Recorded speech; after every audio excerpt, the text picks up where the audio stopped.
Hello everyone, and welcome back once more to Anime Yay or Nay. I am TheOutbackAl. I'm Hot for Justice. I'm Chibi Noob.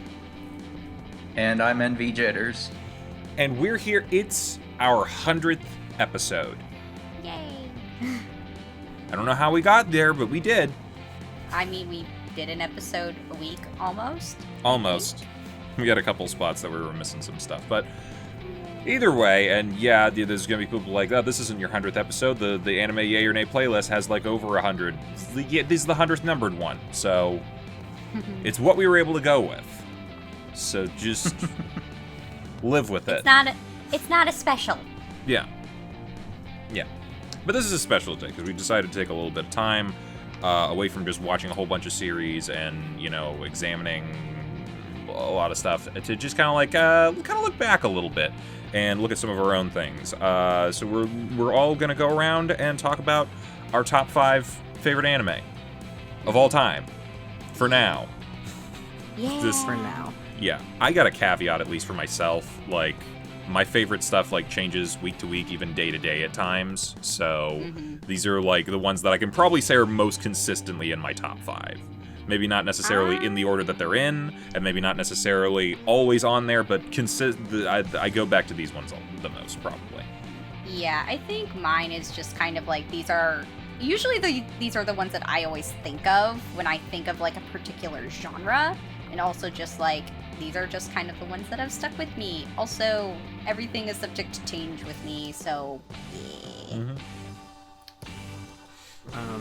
yeah. I had a hard time picking top like 5 anime because I don't really look at them in like terms of what I like the best versus like other stuff, I guess. So it was kind of difficult.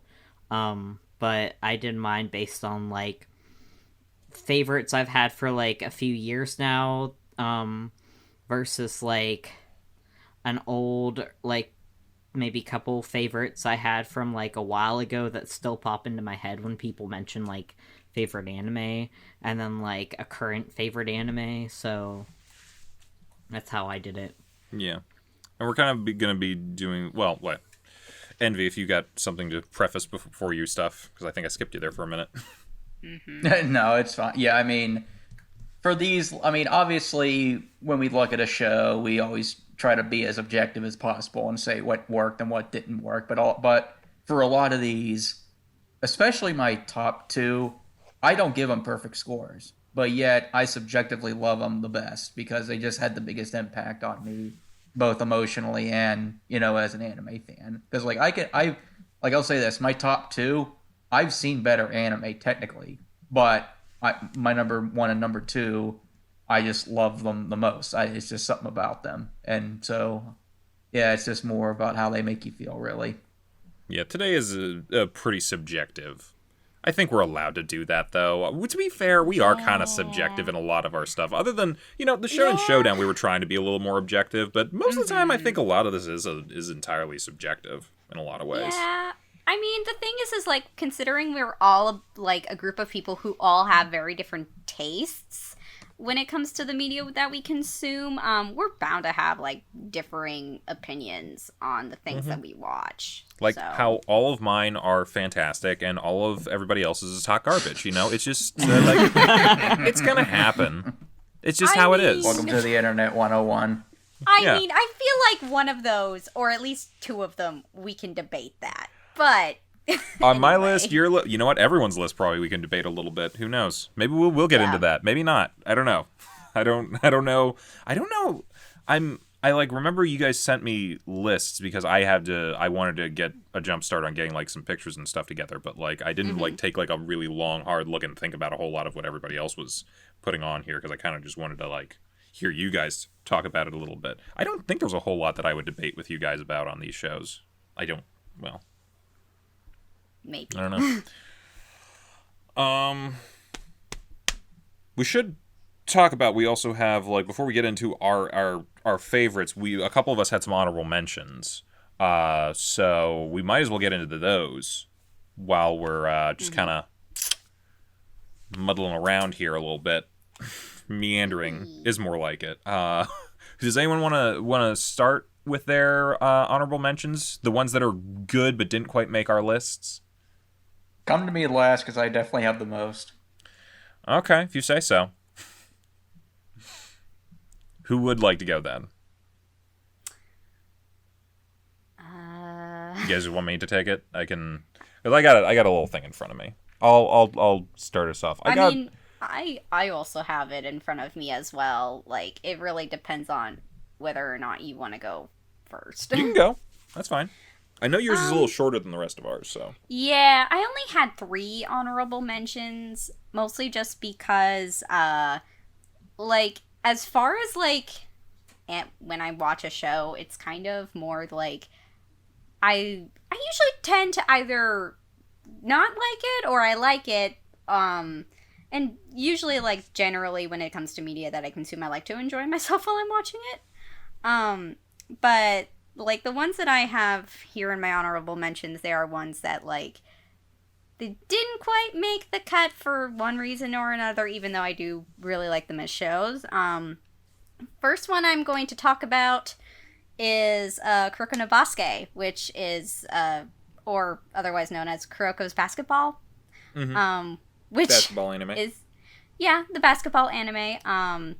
It's about, Kuroko, and he joins a team, basketball team in his new high school, and basically it's about him going up against his old teammates and basically kicking their asses.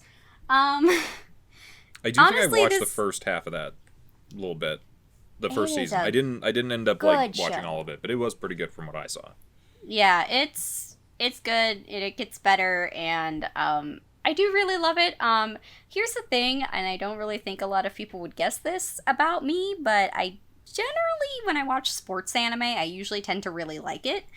I don't know if it's just because, as someone who isn't really into sports, but is watching a bunch of kids, like, who are, really determined and, like, they got a lot of, I guess, gumption, and, like, they just really want to win and they really love the game, and I feel like I love seeing that from the characters that we see in these shows. Mm-hmm. That I kind of just, I really love seeing it, and I love their teamwork and their friendships, and it's all good. Yeah. So, Kuroko no Basket is kind of one of the first sports animes I really got into. At least from the ones in the genre that, like, I've watched. So, next one that I have for honorable mentions is Demon Slayer. So, I will say that I do really love this show. It's really great. I think we've already mentioned this in the Shonen Showdown. But for anyone who hasn't seen the Shonen Showdown, basically Demon Slayer is a show about a young boy named Tanjiro whose sister gets turned into a demon, and it's about him trying to find a way to cure it. So he joins the Demon Slayer Corps and, starts fighting demons. It's a really good show. The thing is like, I really wasn't immediately 100%, like, my attention wasn't fully grabbed, so I kind of hit a bit of a lull while watching season 1, so it only gets honorable mentions specifically for that. Otherwise, it's a fantastic show. And if you want to hear our full opinions on it, you should go back and watch the Shonen Showdown if you haven't already. Oh, yes. Yes, you should. It made it pretty far. It really did. Yeah, it was like, what, semifinals? Yeah, it lost to Jujutsu Kaisen. Spoiler, dude! Dude! Well, go back and watch it anyway. It's still interesting to hear about. I know, but you never know. But it's for anyone You're right. who The real wanted question to see is what why. We actually talked about. Why did it lose? That's what you need to go back and find out. Yeah, there is that. And then my third honorable mention is Pandora Hearts, which, for anyone who's known me for as long as I have, which out of all of you is Gav. Yo, what's up? Pandora Hearts is a anime based off of a manga of the same name by Jun Mochizuki that is basically about this young boy who the thing is, it's really hard to describe. It's basically like this young boy, like he's told that he has a very great sin and he's cast into this other dimension called the Abyss, where he makes a contract with this girl slash monster known as a chain, and basically it's about them trying to like recover her memories because she's lost them and she can't remember who she used to be. The thing about this show is that it's a one season anime, and the thing is like the last 3 episodes are anime originals. Like, Oh, no. while certain elements of it are like they coincide with the story, it doesn't quite follow the story arc after. But the thing is like the manga itself, which I have finished, is very good. I'm currently rereading it, and I remembered why I loved it so much. It's got a bit of an Alice in Wonderland motif, so that's just always something that I really love when I consume media. If it has that, I'm good to go. I'm ready to read. Another thing is that Junmo Chizuki also has her second series that she has coming out. The case study of Vanitas is being turned into an anime in July, so I'm like trying to get back into that, and it's just, I was like, oh yeah, I forgot how much I love this show and this story, and it's just really good. So, but those are my honorable mentions. Anyone else want to continue with So what I'm theirs? hearing, because I know the first two, I'm not as familiar with the Pandora Hearts, but from what I'm hearing, there's a kid who gets cast into a dark and seedy place with a monster girl who he makes a contract with, and there is chains. This feels like another anime that was very pervy that came out in other years. But that's, neither here nor there. It sounds to me like the main problem is it has an anime original ending, Yeah. which is usually a death sentence. Yeah. I'm not sure if it just wasn't doing well with the ratings for the first season to get like an anime original ending, but I don't know. I would have really loved to have seen more of it. You never know. If they had made more of it. Blue Exorcist had they decanonized their anime original ending and gave it its actual second season a couple years later. You never know. Maybe the new adaptation of this writer's work will get some interest in Pandora Hearts, and you might get your second season. Oh god, I really hope so. This manga's been done since like 2013 or something like Pandora's that. No, Hearts Brotherhood. 2015. Let's throw it my out bad. there. It's been 10 years since Madoka Rebellion, and it's getting a movie now, so, anything's possible at this point. Yeah, that's a good point. Yeah. Any new information on that? Don't even... Yeah, I already know there's not. Yeah. Who... Patient young grasshopper. Yeah. Who would like to go next? Should I just go? Yeah, You might as well. probably. Okay. Yeah, I got a couple. Some of them have some similar elements. Other was like, I think like one I should mention is Madoka Magica. We already really talked about this in depth last week and the week before and the week before. So I won't talk about it a whole lot here. Great anime. If you need to hear all my opinions on it, go back and watch those. But the only reason it's like not like always on my top 5 is like I never like found it like one has a fantastic ending. I think it's got like a great ending, but at the same time I always felt like there were just more shows that were more interesting that always ended up just kind of beating it out a lot of times. I also have Tiger and Bunny, which we also talked about on Anime Yay or Nay. I'm a fan of superhero stuff, and especially like this one is really great because it's got like it just has a good sense of characters and humor. Again, if you want to know more about what I or the rest of us thought about that show, you can go back and find it in like some of our Anime Yay or Nay episodes, our older ones from like it was like last year, I think. I also have sort of superhero and sort of not, is Darker Than Black, which was a 2007 anime, came out.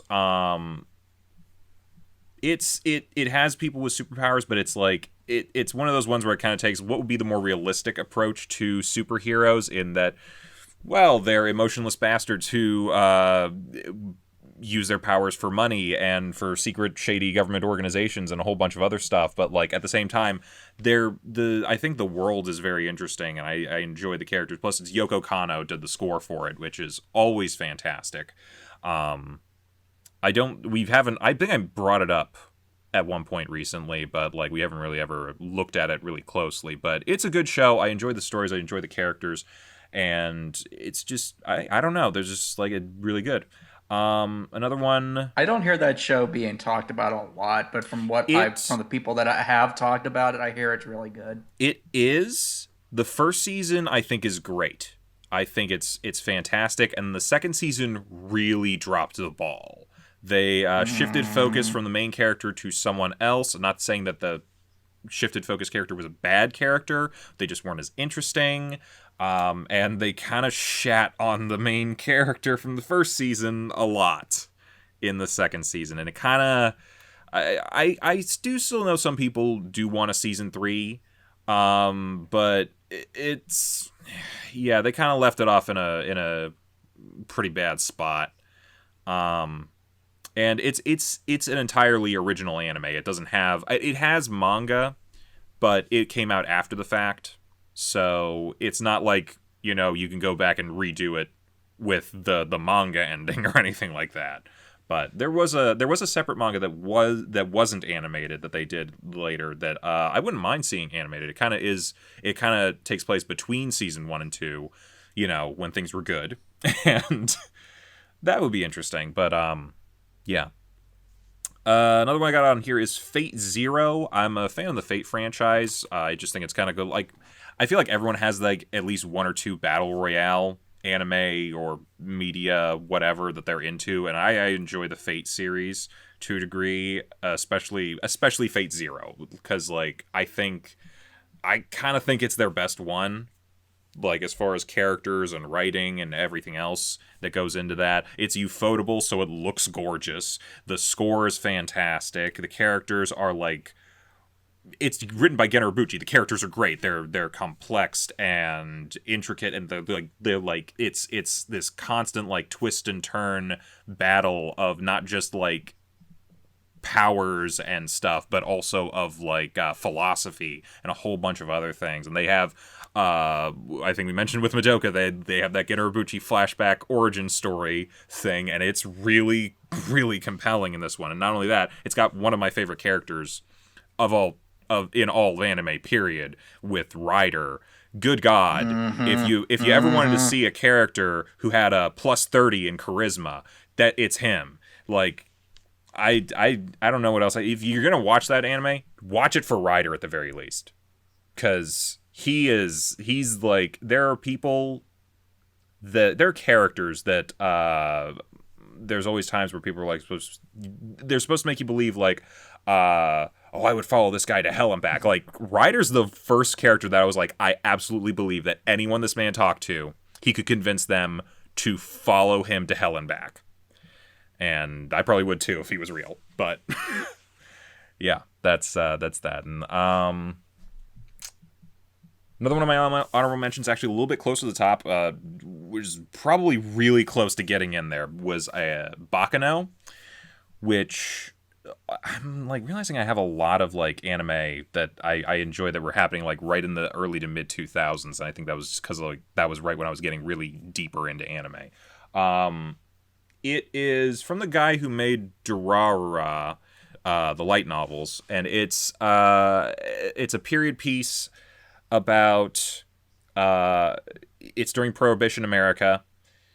It has 3 different stories that range from stories about immortal alchemists coming to America and trying to kill each other when they're immortal, a botched train heist, a little girl looking for her long-lost brother, there's kidnappings and all the mafia and insane people who rob the doors off of natural history museums. It's a giant chaotic mess of characters all slapped together in, you got to describe it as like a Guy Ritchie movie, like not Guy Ritchie Aladdin, Guy Ritchie like Lock, Stock, and Two Smoking Barrels, told Pulp Fiction style. If that didn't sell you on it, I don't know what will. It's a 13 episode anime. It's fantastic. It just didn't quite make my list of the top things that like probably like stuck with me the most entirely, but like it was just this close to getting on there. And I think I have two other kind of honorable mentions, but they're a little more collective than anything else. And it kind of just has to do with like how I kind of got into anime. You guys know that like you guys were kind of seeing some stuff at the same time that I was, but I was there like early for Toonami and Kids WB and Fox Kids, and when they were like bringing over like a lot of those shows for those things. So like the two that I gotta bring up are one, I just kind of categorize these as the collect them all shows, which would include like Pokemon, Yu-Gi-Oh, Duel Masters, Beyblade, and Metabots, because like I was really into all of those at one point or another. Because like I mean for various reasons, but like various reasons for the shows, but like I even bought like a number of the actual merchandise for them because like the games and everything else were interesting. And I especially have to give like, I mean, we talked about Yu-Gi-Oh and we talked about a Pokemon movie. Beyblades and Metabots I think are on the lower tier as far as these shows go, but they're still interesting and they can still be fun. I gotta give props to Duel Masters though, which was almost this parody of Yu-Gi-Oh and had a really funny dub as well. I think that was on Toonami even, but it had a card game that you could actually learn to play by watching the show. They like legitimately played it correctly in the show. Wow. And I have to give them props for that because Yu-Gi-Oh never did that at all. Despite being the most famous card game show, it could not teach you how to play its card game. So, yeah, I gotta give props to Duel Masters for that. And my other, like, you know, the larger honorable mention would be, like, Toonami and a lot of the lineup that they had. I feel like almost any of the shows from Toonami was, like, almost the perfect curation of the shows at the time. Like, you know, you can talk Dragon Ball and Dragon Ball Z. That's the one that everyone goes to. Sometimes people go to Yu Yu Hakusho, but there was also Big O, Outlaw Star, Rurouni Kenshin, Zatch Bell, the number of different Gundam series. Gundam Wing was big whenever I was first watching, though I didn't watch that one as much as like G Gundam, which I think was the one where they had the World Tournament. Again, I like some Battle Royale stuff. Zoids, Tenchi Muyo. There was like, I mean, and you could even like include like later on whenever Toonami came back in 2012 and they had like the revival with like they were showing Full Metal Alchemist Brotherhood, One Punch Man, Ghost in the Shell, Attack on Titan, Space Dandy. JoJo's Bizarre Adventure is still on there, I think. I think they're still that's still the place to watch on TV, the English dub of it. And even like Western shows like the Batman series from Bruce Timm and Paul Dini, and like I know Paul Dini kind of left whenever they got over to like Batman Beyond and Justice League, but still amazing shows. Teen Titans and like do you guys remember Jackie Chan Adventures? I know it's not anime. Yes. I know I'm not talking about anime at this point, but like I that's love such that a show. fun fucking show. And like other things where like I got introduced to properties like Transformers Armada was a thing that was on that premiered on there, and He-Man Masters of the Universe, the remake of the 80s show, Samurai Jack, Megas XLR. I fucking love Megas XLR. One. Like so many great things came out of Toonami. Or were introduced to me and a lot of other people from Toonami. So just in general, I got to thank Tom and all of Toonami for that. So Toonami gets its own slot for my honorable mentions. Nice. We probably should just like talk about them for a whole thing at some point, but Yeah. A Toonami retrospective. Mm-hmm. I mean, yeah, why not at some point? Anyway, that's my stuff. Okay. I'll go next since go, Gav. I have I guess I have like a lot, but like not as many as like not over 10. So I guess I'll start. So I'll start with ones that I know are gonna be talked about in like more detail later. I'm just gonna kind of like say why I like them real quick. So I know that Jujutsu Kaisen we talked about before, and I'm not caught up with it, so but it is a very good show and it's very interesting. Like I like all the if you don't know what it's about, I'm sure Chibi will explain it at some point. um, and but it's, you know, all the contracted like, you know, curses in that show are really cool, as well as they have like very strong like main characters. So that's why that show made it to my honorable mentions, along with Gekon Shoujo Nozaki-kun, which again I think that'll be talked about later as well. But that's also an honorable mention for me because I really love the characters in that show, are very funny, and it's just like it's a, you know, like a good feeling kind of like show. Like you just watch it and you just like are like, yeah, this is really great. I'm having a good time watching this, so that's why that's on my honorable mentions. I also had Demon Slayer, mainly for like the same reasons that Chibi had, is that it like at some points I was having a hard time like watching it. Like there was like a lull in interest for me when it was going on, and it wasn't until like more towards the end that it like picked up pace and started getting like really catching my interest. Episode 19. Yeah. And it's just really good. Like they make all the demons have their own like backstories and like personalities, which is really interesting and cool.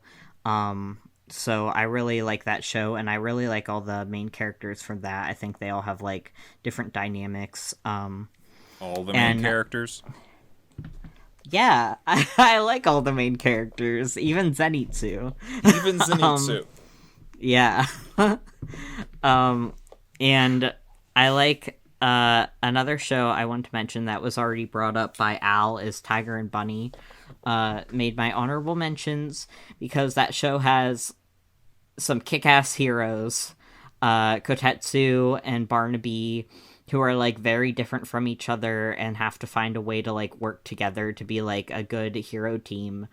It's just, they're great characters, and they're like, when they actually do work together, like it's just very fun to watch and engaging, and all the characters are very interesting in that show as well.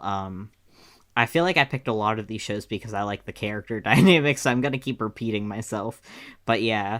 And another show that's on my list for, I guess, a lot of character dynamics is well, we watched this one as well for our like summer anime last year, Kanata no Astra, or Astra Lost in Space. Okay. Yeah, and I really liked this one. Good so show. if you It was yeah, really good. if you guys haven't watched us talk about that show, you should go back and do that. But to kind of give a background, there's like 9 children, and they're on this they're like these students, and they're going on this like field trip to like this planetary camp or whatever. And while Literal they're space camp. yeah, Yeah. literal space camp, and when they're in their I guess in space, they get like zapped to an unknown planet, and they find out that there's like an assassin among them who like plotted all of this, and so they're trying to like figure out like which one of them is the traitor, It's Among and Us the how to get anime. back. yeah, and how to get back home, and it's just it's very good, and the characters are all fun and different in their own ways, and it's a really damn good show. So yeah, watch it. And also another one that has some pretty different characters. Don't at me. Is Free. Yes, Yay. the swimming anime. I mean, And it is a highly regarded show, and yeah, there's tons of anime with female with male fan service, so it's nice to have one with female fan service. yeah. And I really liked Free because it you know what, all the characters are just very like different. Like you got Haru, who's very stoic, The and then you stoic got hot one. Makoto. Yeah, you got Makoto, who's like the mom friend basically. The mom hot one. Yeah. And then you got Nagisa, who's like energetic and fun. The fun hot one. Yeah. And then you got Ray, who's kind of weird and doesn't like swimming. He's better at running. The weird hot one. And then you got Rin, who's the childhood rival, who's angry. The antagonistic hot one. Yeah. Yeah. And it's just, I don't know, maybe it's because I did swim team when I was younger. So I can kind of like relate more to watching the sports anime. Kind of the same with Yuri on Ice. I ice skated when I was younger, so I can relate more to that one too. So those two were like my favorite sports animes. But Free, I was really into it, like really, really into it. When it came out, and then when season 2 came out, I watched that. I think that was my freshman year of college. Season 2 was airing. Yeah. Because I was and- a sophomore in college when season 2 was airing. Yeah, and so I watched all of that, and I like the spark was reignited for me of Free, and I have like a bunch of figures and like buttons and charms and posters of it. It's kind of embarrassing, but yeah, I just really like Free. I think the like different dynamics between the characters is what really does it for me. Is that what does it for you? Oh, yeah. You know, I mean, it also helps that they're good looking, but like, you know, and another honorable mention is the show Kisniver, which I feel like a lot of people slept on, to be honest, because it's pretty good, and that's set about 7 high school students, and they're chosen to be a part of this like program to promote world peace that creates bonds between people that like make them feel each other's pain. Ew. Yeah, and it's by Trigger, so you know Trigger has like, you know, all those really, really damn good shows. And Kisniver is one of their like, I guess, like not as popular shows. I think but- that came out like after Kill la Kill, but like before Yeah. like Promare, so it's kind of got it almost feel like it got a little lost in the shuffle. A little Yeah. It came out it came right out- before Little Witch Academia. Oh, yeah, that stuff. Oh. Yeah, you got caught between like their That'll number one do it. show and their other number one show. Yeah, you're kind of the Yeah. middle child at that point. Yeah, it came out 2016. And it's just it's so good. In my opinion, like the main character who like barely feels any pain at all, to like your characters who definitely like he could, so one of his friends could get run over and he could just be like, oh, like that hurt a little bit. But then like his other, I guess the other students will be like practically dying at like that kind of pain. It's just really interesting, like the bonds that form between all of them during the show. And I don't really know how else to like explain it without giving stuff away. So just like watch it. It's just dramatic and like interesting, and it's a great show, in my opinion. And then there's also another, which I Another used to what? consider one. It's called Another. Another what? I guess it's another anime. But or what's it another called? manga. I'm not gonna play this game. It's about a curse, basically, that happened in 1972 when a popular middle school student died, and they pretend that, like, she's still alive, and which creates this, like, weird kind of, like, Great curse, way to I make guess. a ghost. Yeah, exactly. And then later on in 1998, there's this new kid who transfers into this girl's class, and she's, like, very quiet, and all of the other students and the teachers ignore her because he, like, came into the class, so they're like, oh shit, now there's too many students or something in this class, so we have to ignore this girl. But he doesn't ignore the girl, so then everyone starts dying in horrible ways. It's Final Destination, the anime. It's kind of great. Yeah. It is actually really good. It's very gory, and it's, like, the ending's a bit, like, surprising, but it was definitely one of the favorites that I watched. When I did, I was like, oh, this is, like, up there. And it, like, almost made it onto my favorites, like, my top 5. But then I was like, I feel like I haven't, like, watched this enough to, like, to know if it's still my favorite. So that's why I give it an honorable mention. And then my last honorable mention is Danganronpa 3, The End of Hope's Peaks High School. And I have to talk about this one because, and the reason why I'm putting this one last in my honorable mentions is because I have a lot to say about Danganronpa. And it's, if we were talking about favorite games, like top 5 games, it would be so much easier for me, I feel like, than doing top 5 anime. Especially because Danganronpa is one of my favorite game series. And the anime for Danganronpa is just not as good. Like, I'm not talking about, like, the first one for honorable mentions, because let's face it, the first anime for Danganronpa, like, sucked. It was okay. It was okay. I'll take your word for it. It didn't do the game justice. Like, if you really want to get into Danganronpa, I recommend just, like, not even watching the first, like, anime, just, like, play the games or watch a playthrough. And Danganronpa 3, it's weird, because they made a anime based on the first game. They didn't make one about the second game, or the game that comes after that, which is, like, a shooter type game.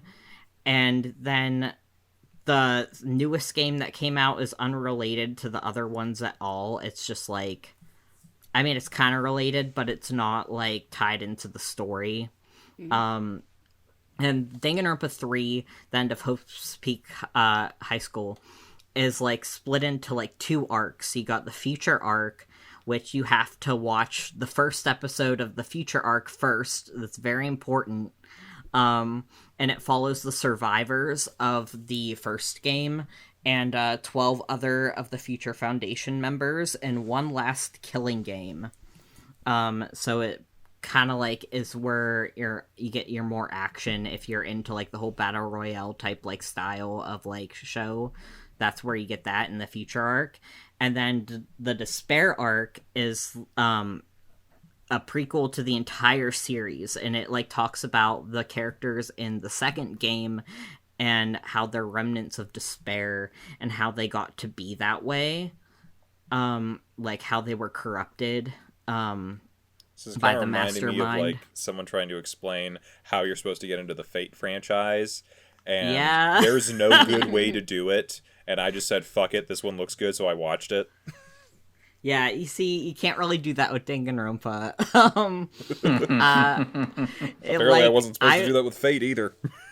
Yeah, well, this is very important to me. Yeah. You see, and I'll be quiet. And you have to watch the episodes like Future Arc 1, Despair Arc 1, Future Arc 2, Despair Arc 2, and so on and so forth. Am I supposed to be writing this down?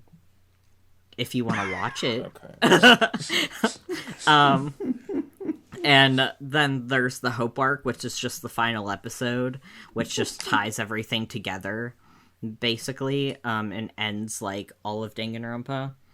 But I don't know, Danganronpa is a great Battle Royale type series, great investigation type series.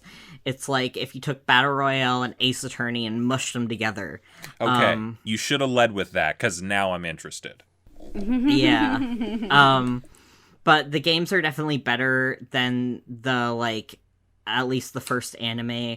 But then if you are interested in, like, the storyline from playing the games, then you should watch Danganronpa 3, The End of Hope's Peak High School. In case you're like, well, what happens to these characters and how did these characters get this way? It's a great way to, like, tie everything together, and I just feel very strongly about it. To me, it's very important. But yeah, that's all my honorable mentions. I'm done talking about Danganronpa. I won't make you suffer through any more of that. So next week, you guys want to watch Danganronpa 1? I've actually already seen it. Okay. But yeah. Envy, want to finish this off? Sure. Well, I definitely have the most honorable mentions out of everybody, but I promise I'll try to keep my thoughts on the honorable mentions as quick as possible. You only have the most because I didn't go into individual detail on every Toonami show. All right, so my first honorable mention is Attack on Titan. Now, if you would have told me my list a few years ago, before Season 3 came out, Attack on Titan would not have been on the list. I enjoyed the first season well enough. I thought it was pretty entertaining for what it was. I'll be honest, this is an unpopular opinion. I didn't enjoy Season 2 that much. I mean, I thought Season 2 definitely had its high moments and it ended on a good note, but I thought a lot of the middle arc of it dragged. However, Season 3 and then Season 4 Part 1, not only did it completely change the direction of the show, it changed the direction of how I feel about it. It went from being a show that I thought was, really good, but, got a standard premise, trying to survive, to basically pulling a 180 on you and completely changing the direction, the tone, and just makes you think. It's one of those shows where once it reveals all the secrets, you go back at the beginning episodes in a new lens. Like, I can't think of a good example of a show like that, but you know what I mean? Like, you see a show from a different perspective now that you know about it or something like that. That's Attack on Titan. I will admit I'm still not the biggest fan of Eren. I think I'm finally starting to like him more this past season 4, but that's for a completely spoilery reason. But yeah, everything else but Attack on Titan, specifically since Season 3, has just been chef's kiss to me. It just barely missed the cut because, again, I wasn't the biggest fan of Season 2. If Season 2 was better, it definitely would have been on my top 5. My next honorable mention is Anohana. I don't know if anybody's ever heard of that one. Yeah. Heard of it. Mm-hmm. It's definitely one of those shows where, depending on how you react, you can either go into the last episode with a big smile on your face or completely bawl your eyes out. I kind of did the former. I rarely cry in anime. I know a lot of people say the ending of the show is a giant tearjerker. I don't want to sound like I'm heartless because I definitely felt the emotion, but it's basically a show. This isn't a spoiler because they give this away in the first episode. It's these group of kids that drifted apart for many years ago because of a tragedy where one of their friends died. However, the spirit of their friend is still with at least the main character for the beginning. And it's basically a show about them reconnecting and them trying to, get her to move on to the afterlife. And it's definitely one of those shows where you're in it for the characters and their interactions with each other. And to me, I think the characters all have their own strengths and weaknesses, and it's a very wholesome show. I would definitely recommend it. I My think it's next, getting a sequel, isn't it? they announced a 10th anniversary project this year because it's its 10th anniversary. They don't know we don't know what it is though. I thought I It remember could seeing like literally, some sort of like promo art of them like 10 years later, like it's another yeah, reunion or something, right? the main creator did like a sketch of them, 10 years older, but we don't know what the project is yet. I hope it's a new movie, but we'll have to wait and see. My next honorable mention is A Place Further Than the Universe. It came out a couple years ago, and it's basically the definition of the journey is better than the destination. Because like on paper, the show really doesn't sound that interesting. It's four girls that come from different backgrounds travel to Antarctica, but it's why they decide to travel and the journey that they take along with it, and they grow more as characters. And I actually cried during that anime. I didn't cry during Anohana, which is like one of the most infamous tearjerkers in anime, but I cried during a certain episode of Place Further Than the Universe. So that definitely puts it up there for me. It's a really good show. I'd highly recommend it. It's an anime original. It's an anime there was no source material. It's an original anime. I highly recommend it. My next honorable mention is Made in Abyss. I cannot say anything bad about that show. It's basically if you take the atmosphere and storytelling of a Studio Ghibli movie, but you just make it darker than anything Ghibli's ever done. It's a great story about these two individuals trying to go down to the bottom of a giant ass abyss, and I don't want to say any more about it because I want people to experience it for themselves. It's heart-wrenching, it's emotional, it's getting a second season next year, which I can't wait to see it. It's really damn good. My Hero Academia is my next one. I'm surprised it's not on my top 5, but I've already said enough about My Hero Academia during the Yay or Nay Shonen Showdown, so there's that. Kaguya-sama Love is War. It's definitely one of the most popular recent anime in recent years.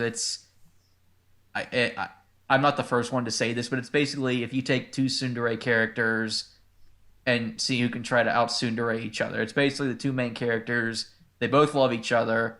However, they are in a mind game where if they think that the first person who confesses will seem weaker and not,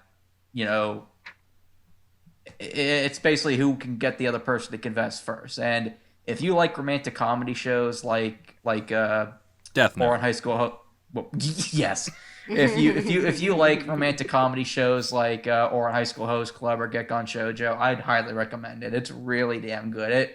It's you know what? I haven't seen a lot of comedy anime, but I think it's the one that made me laugh consistently. Like a lot of comedy anime that even I enjoy, sometimes the jokes kind of fall flat after a while. Like even with the Double Ghost stories, I thought the show kind of got unfunny the more it went on. I still laugh consistently hard during the show, and I think there's a lot of good moments that have a lot of good dramatic tension to them. So I highly recommend it.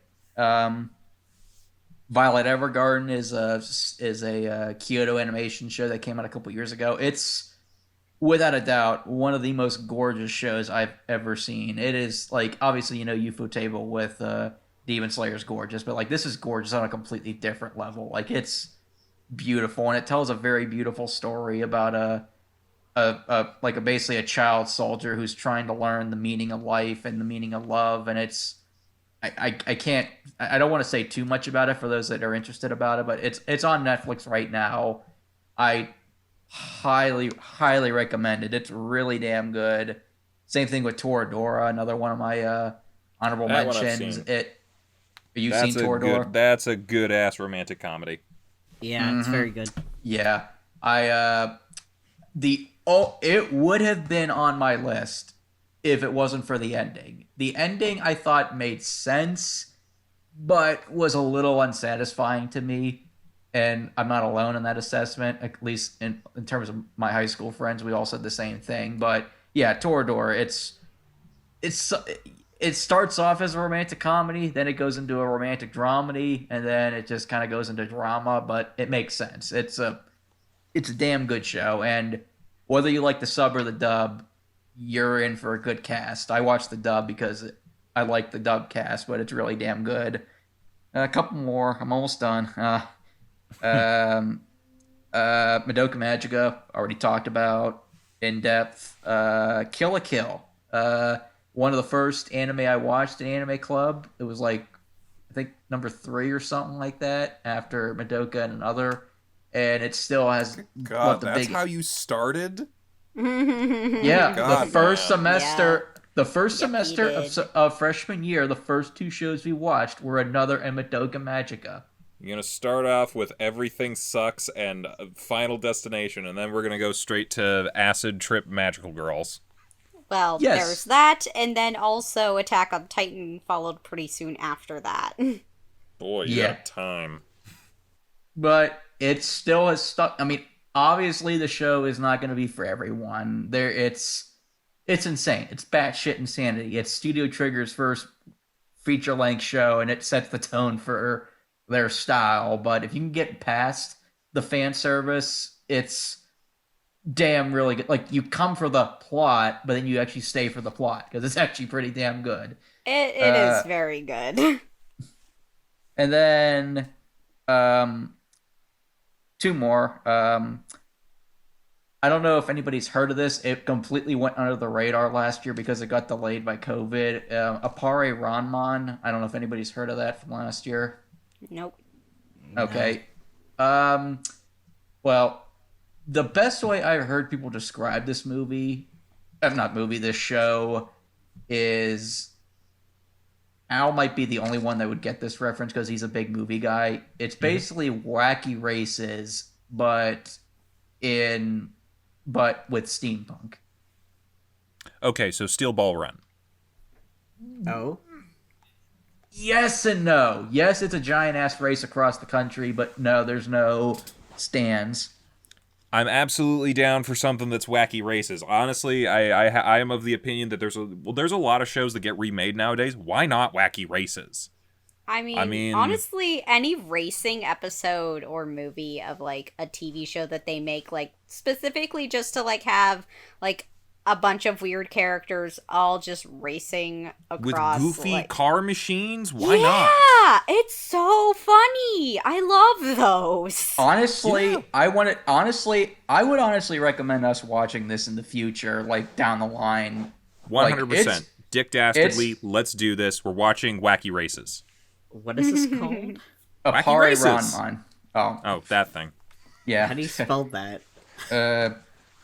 APARRE Yeah. and then RANMAN. Okay. It's a really fun, entertaining show. It's nothing, amazingly deep or complex. It's not going to make you change your views on society or anything like that. But it's damn entertaining, and it was honestly my favorite show from last year. I'm not going to lie. So, How does it compare? Here's what I want to know. How does it compare to the race in Redline? Because that's my gold standard for insane, beyond entertaining races. I don't want to answer that because if I answer, it's a spoiler.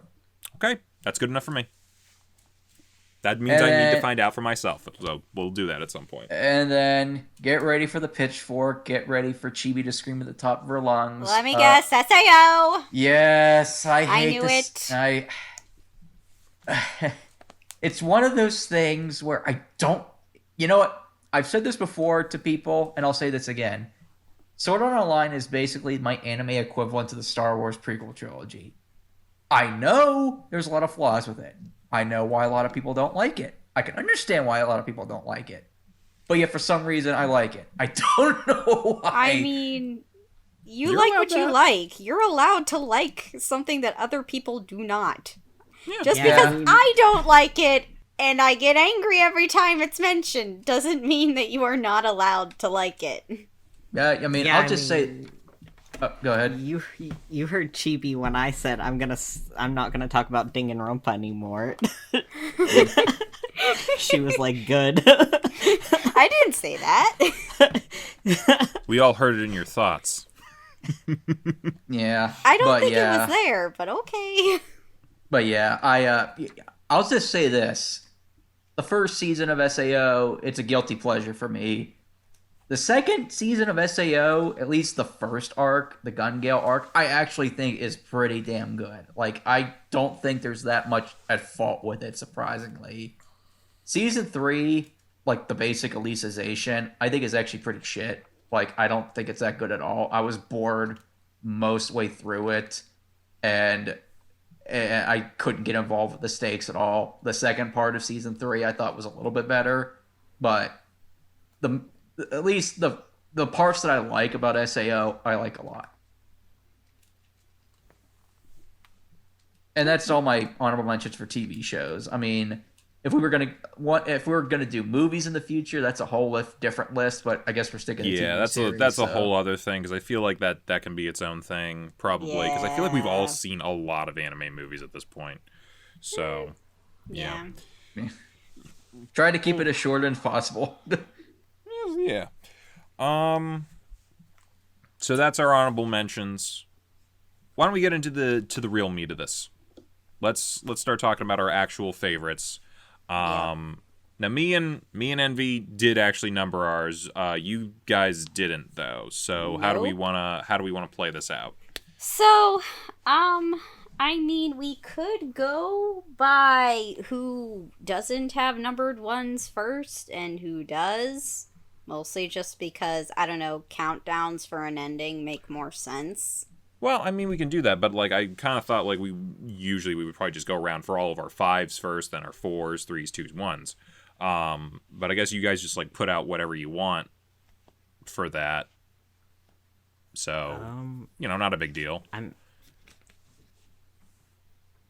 Just this is really more for the audience than anything. Like Gavin, Chibi, even if they're putting it next to where me and Envy are putting our 5s, it's not necessarily their 5 or their 1 or anything. It's just mine in their are top. no particular order at all. So okay. Yeah. I mean, I can start off for 5s if you guys want. okay. And then we can go around and do kind of like Shonen Showdown. Me, Gav, Chibi, Envy, and then we'll just keep switching positions. Okay. I'll say this though, you might want to do your number 1 last, because I've already mentioned in a previous episode what my number 1 is multiple times. So it'll be well, we can do that. That's fine. All right. Well, I can start with my number 5. I mentioned Collect Them All shows before. You might notice I was missing one in there because my number 5 is Digimon. I knew it. It's a silly ass show, but goddamn it, I love it so much. Like, why would I pick this one over like Pokemon or Yu-Gi-Oh, where I was giving Duel Masters a lot of praise? I think it's because like I think this show actually did better than any of the other shows did. Story, character, all of it. Like, I know like there's a lot of people who are like, the Pokemon movie was very emotional for them in childhood and whatnot. I'm like, that you could get that week to week in Digimon if you wanted. It wasn't just like it was the same as those other shows where it's like, hey, here's our product, check it out. But at the same time, they put in a lot of effort to make a story. So did Yu-Gi-Oh, but I feel like Digimon did it in a more, I don't want to say more convincing, but just a better way in a lot of ways. Like the teams, the Digimon partners in all of it. I mean, you guys watched the Digimon movie. I got you guys to sit down for that one. That's kind of a condensing of what the elements of seasons 1 and 2 are. But the shows go so far beyond what you guys saw there. It was like one of those like really early anime for me, so it's always gonna have a special place in my heart. And like me and my brother used to watch the shit out of it, and we each had our favorites, and we pretended that we were them and fighting and all sorts of other stuff. It was fantastic. It was probably one of the third or fourth anime that I watched. Like, I think the first thing I ever saw was probably Dragon Ball Z when it first came out, and maybe Pokemon after that. But yeah, Digimon, and like every time there was a new Digivolve or whatever was going on, it was always like something that was like, it blew your mind every time you saw it. And not only that, they never like turned it into like, I mean, it was Monster of the Week, but they never turned it into like Pokemon where like, really, is there a plot? There's no plot. Every single season was entirely new, and either an entirely new cast of characters, new Digimon, whatever. There was always a new plot, a new villain. It was always escalating. Like, seasons 1 and 2 technically are connected and all that, and are like sequels to one another. But like, even beyond that, you go into like, especially season 3. I think season 3, their third one, Digimon Tamers, was their best series in the franchise. Like, just, I want to go into so much of it, but I kind of just want you guys to watch some of it and see. You guys have seen some of it, and you guys seem to like it. So, yeah, I don't want to go into like every single plot point, but yeah, as far as a show for like me as a kid, this was the best I had ever seen. Like, as far as like just characters, monsters, fighting, like action, adventure, all that, it was fantastic. I loved it, and it sticks with me to this day. So that's my number 5. Have you seen the remake? Digimon Try? No, the one that just came out like 2 years ago, last year.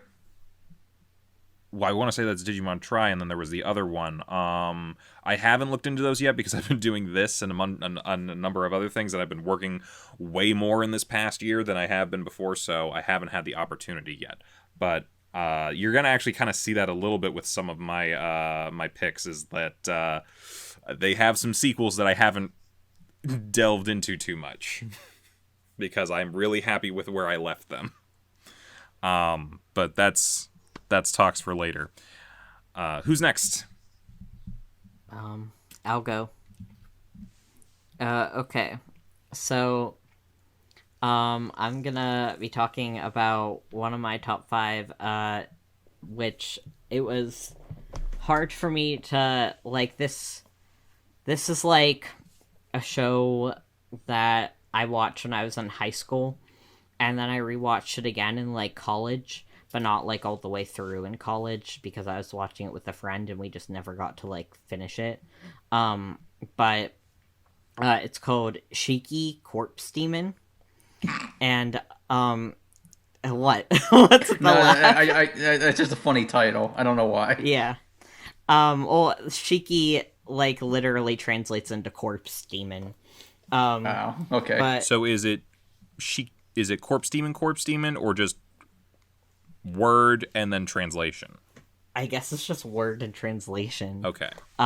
We don't have a sorcerer situation like Jujutsu Kaisen. No, but it's Shiki, and it's an anime adaptation of a manga series by Ryu Fujisaki, which is in itself an adaptation of a novel series by the same name by Fuyumi Ono. And I'm trying to remember when this came out, because I think it was 2010. Yeah, I think 2010, which is probably around when I watched it. But I guess it's like a horror mystery type anime. Basically, it takes place in this small rural, like, town in Japan, called Sotoba. And there's this new kid named Natsuno, and he, like, moves in, and then, like, not long after, this, like, new family moves in to, like, this castle on the outskirts of, like, the town, which is very weird because it's such a rural town, and they have, like, this like, old-looking fancy castle. But anyway, and a bunch of, like, bizarre deaths start occurring, coinciding with, like, the arrival of this, like, family called the Kirishikis. And they are essentially, I mean, like, you find this out, like, right away, but, like, in just from looking at the family, so it's not really a spoiler, but they're these supernatural, like, things called shiki, which are namely just vampires. So yeah, it's a vampire anime, but I swear to God, it's so good. It's such a good series. And it's basically like the I guess he's like the head of like the hospital or something. He is trying to investigate and figure out like what these like monsters are and why everyone's dying so like abruptly and suddenly. And yeah, Not to Know is like I think he's just a high schooler, but he's also like kind of working with this like dude who runs the dean of the hospital to like help him figure out like why all this is happening, because the girl that had like a crush on him is like one of the first people to like turn into a vampire and like go missing and die, that kind of stuff. But it's like it's very the art is very unique. Like the hairstyles, I swear you'll never see anything like it. And I know that's weird to say about anime, because you've seen some anime hairstyles that are like, whoa. I mean, you brought up Danganronpa earlier. Yeah. But like this one, these like hairstyles and like the art style is just so like interesting compared to like anything else I've seen. And the music and this is like fantastic. Like I currently have the like first opening stuck in my head, just like on loop, because I was like, oh, I'm gonna listen to the theme songs just the other day, and I did, and now I'm like, oh, I can't get it out of my head. But it's so good, and it's about like 22-ish episodes, I want to say, and it's pretty tragic, but it's so good. Anyway, watch Shiki.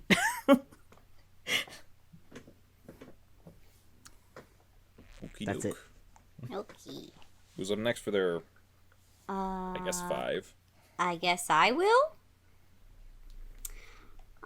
So mine, I guess, quote unquote, number 5, because mine are in no particular order, is a little show, based off of a manga series by Wataru Watanabe, called Yowamushi Pedal. And it's basically a show about this otaku who is a freshman in high school, and he doesn't have any friends. And the thing is that he bikes like at least multiple times a week to Akihabara, so he can go and get like figures and anime merch, and just because Akihabara is like basically like this big, like, I guess sort of kind of otaku paradise kind of thing. It's basically the general vibe. I feel like I've heard of that place in another anime we may have watched. Yes, we have. But anyway, so he gets into high school and he's like, I'm gonna join the anime club so I can make some friends and we can go to Akihabara together and it'll be great. It turns out the anime club has been shut down. So this kid, in order to try and get some members, like he ends up in a race with this other kid who happens to be one of the kids who's going to be joining the cycling team. And it's basically like a bet, because the kids noticed Onoda, our main character, that he, is basically biking up a very steep incline on basically what is known as like a mommy bike, which is like your stereotypical bicycle with like a basket and everything. It's not really like a racing bicycle. Like Imaizumi, who is the other guy, has. So basically they get into a race and then Onoda loses, but through some stream of events Onoda ends up joining the cycling club at school, and it's about him joining the team, and he starts racing, and it's about him becoming friends with his teammates, and having him grow and, like, gain more confidence in himself because while he's an otaku, he's also, like, finding passion in cycling. You get to meet a lot of really interesting characters along the way. The upperclassmen for their bicycling team are all pretty interesting. We get a couple of the guys from some of the rival teams, one of whom reminds me of a fucking lizard. We all know who that is. I don't know who that is. His name is Midotsuji, and he is interesting. He's a lizard man. From Google image him. You'll see him I in don't your feel like nightmares. I want to. The way you guys are describing him makes me sound like I don't want to. No, He's great. He's interesting. And then there are just so many, like, interesting characters. Like, and the otaku part gets brought up at, like, different points. One of my favorite moments from the show is basically Onoda and Imaizumi, who's the kid who he raced during the first couple episodes. Basically, Imaizumi ends up turning into an otaku as well, and ends up really loving this one magical girl show that Onoda loves as well, and they kind of, like, do some nerding out together, and they actually, you know, go and see, like, the movie when it comes out, and it's really great. It's really cute. Another thing I will mention about this show, and this is just a personal thing with me, so do you guys know how when people watch a show, that some people will, like, see a character and they'll be like, oh, I'm adopting this one, this is my son now? Is it like a waifu thing, or... No, it's one of those where you have to protect, like, you want to protect the characters or something like that. You feel that? Yes. It's kind of like, you see this character, you want to, like, protect them. It's like, you view them as kind of like someone who you would like to adopt as your child. I'm not ready to be a parent, if that wasn't a parent. This is sort of like the only show where I have one of those. Mostly because, like, I feel when I'm watching the show like I'm a mom just cheering for Onoda to, like, come on, sweetie, you got this, go, go, go. And I, like, literally, I'm shouting that at the screen as I'm watching it on my laptop. And I'm just like, I sound like a mom right now. And it's literally one of the few shows that I've ever, like, done that with. So I think it kind of, like, constitutes, like, just how attached I am to the show and the characters. So, yeah, that's what puts it into my top 5. Who knows? You might be a sports junkie at the end of this. Here's the thing. I do really like sports anime. Sports anime is one of the genres that I actually really like. Like, it's either magical girls, dark fantasy, sports, or romantic comedies. Those are the things that I like. Dang. Yeah.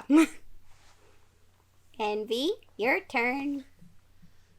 Well, my number 5 is a show that not only that we talked about 2 years ago, but it was one of Gav's honorable mentions. My number 5 is Astro Lost in Space. Ooh. Was that 2 years ago? Yep, 2019.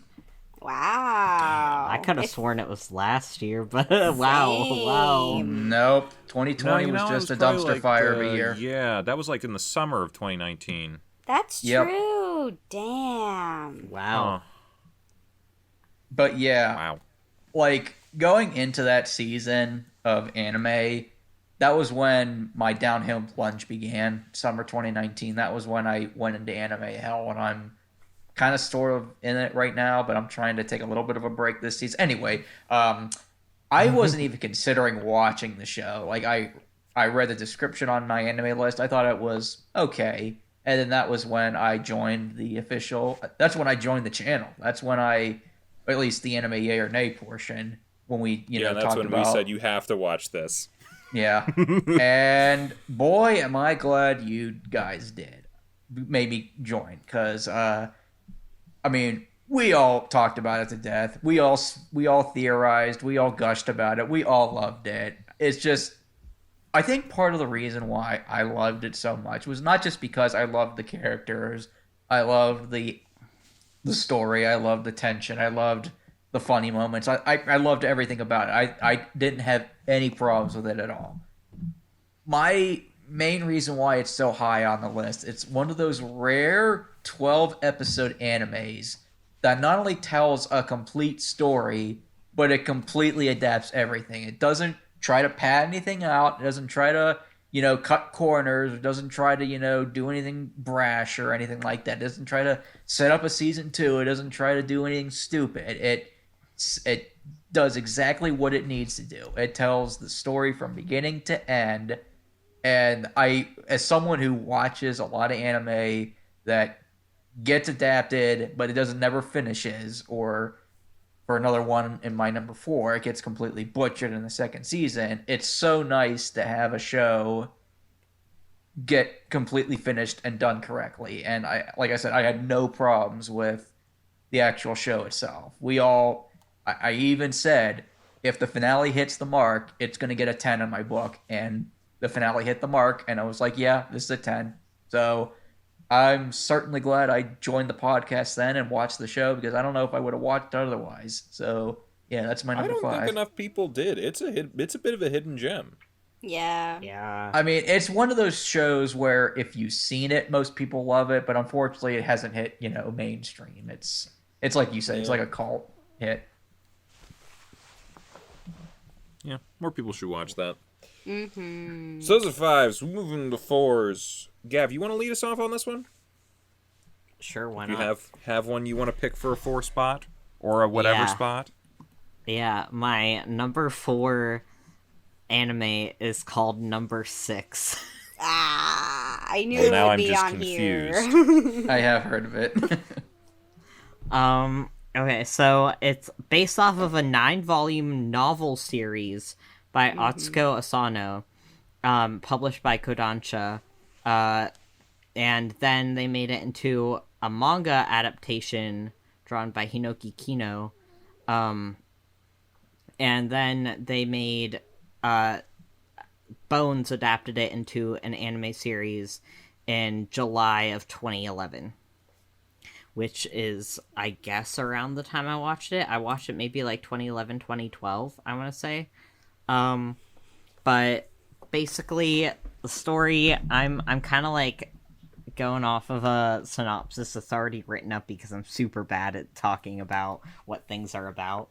But it takes place in, like, I guess this utopia, like, city called Number 6. And there's this, boy named Shion who is like basically raised in this elite and privileged environment, and he's like in all these special, like, I think they're in the series like college classes. Is that right? Is it like college classes? College classes? For what? I don't isn't he like in college? I don't think he's in high school. For Number 6? Yeah. I have no idea. I don't know. It's an anime. I'm going to say high school. I don't know, because it seems like older. Okay, yeah, no, he's younger. It's high school. But he's like, it might be college level classes because that's how smart he is. That might be where I'm like getting that. Or they're just talking about college a lot. I don't know. It's been a while since I last seen it. Don't judge me. Anyway, so he's super duper smart, and then when he's like 12, I want to say, there's this boy that he gives shelter to who only tells him his name is Nezumi, which it's super weird watching it in like dub or like translated, because he literally just says, "My name's Rat, like call me Rat." And like, I'm not about that. It's Shion and Nezumi to me, okay? It's not Shion and Rat. Like, what is up with that? Okay, anyway. And it's like Shion's 12th birthday, I want to say. And so, I guess he, like, it shows, like, Shion, like, in his house, and Nezumi kind of breaks in and, like, is going to, like, hurt him, it looks like. But then Shion's like, "Oh, you're hurt. I'll help you. Like, I know first aid. Like, let me help you out." And so he shelters this boy, and then like 4 years later, so yeah, I guess when he's like 16, so he's high school age, there's a bunch of like incidents that happen around him, around Shion, like with these parasitic wasps that Oh god, age. not the bees. Yeah, the bees. And these bees, they like cause people to age really fast, like super duper, like you go from being a young, like his young coworker goes from being like, you know, young and spry to like an old person who dies just like that in like a snap of your fingers. And yeah, so Shion's like, what the hell's up with this? What's going on? And Shion's arrested under suspicion of murder. And for aging a man many years? I guess how would he do that? I don't know. I don't know. But I feel like a halfway decent lawyer could get him out of that in 3 minutes. I don't know. But anyway, he's being transported to like a correctional institute, and Nezumi shows up and out of nowhere pretty much and rescues him because he's been watching him for like years ever since he saved him, because he like is so creepy. grateful because he's so grateful to him. And then Shion and Nezumi explore like what's outside the walls of number 6 and find out like the truth behind the city and like what's actually going on, like, you know, in the background, and how it's not this perfect utopia, but it's kind of like a, you know, like dystopia type of, you know, those young novel type books, whatever. But yeah, it's really good, and it's gay. It is. How did... I think... Because I remember watching this in Anime Club, which was actually like before you guys got there. We watched that. And I remember describing it as gay V for Vendetta. Is that inaccurate? No, it's that's pretty accurate. Okay. But yeah, it's I just really, you got Shion, who's like your really smart, like kind of like innocent protagonist, and then you got Nezumi, who's like, I've been like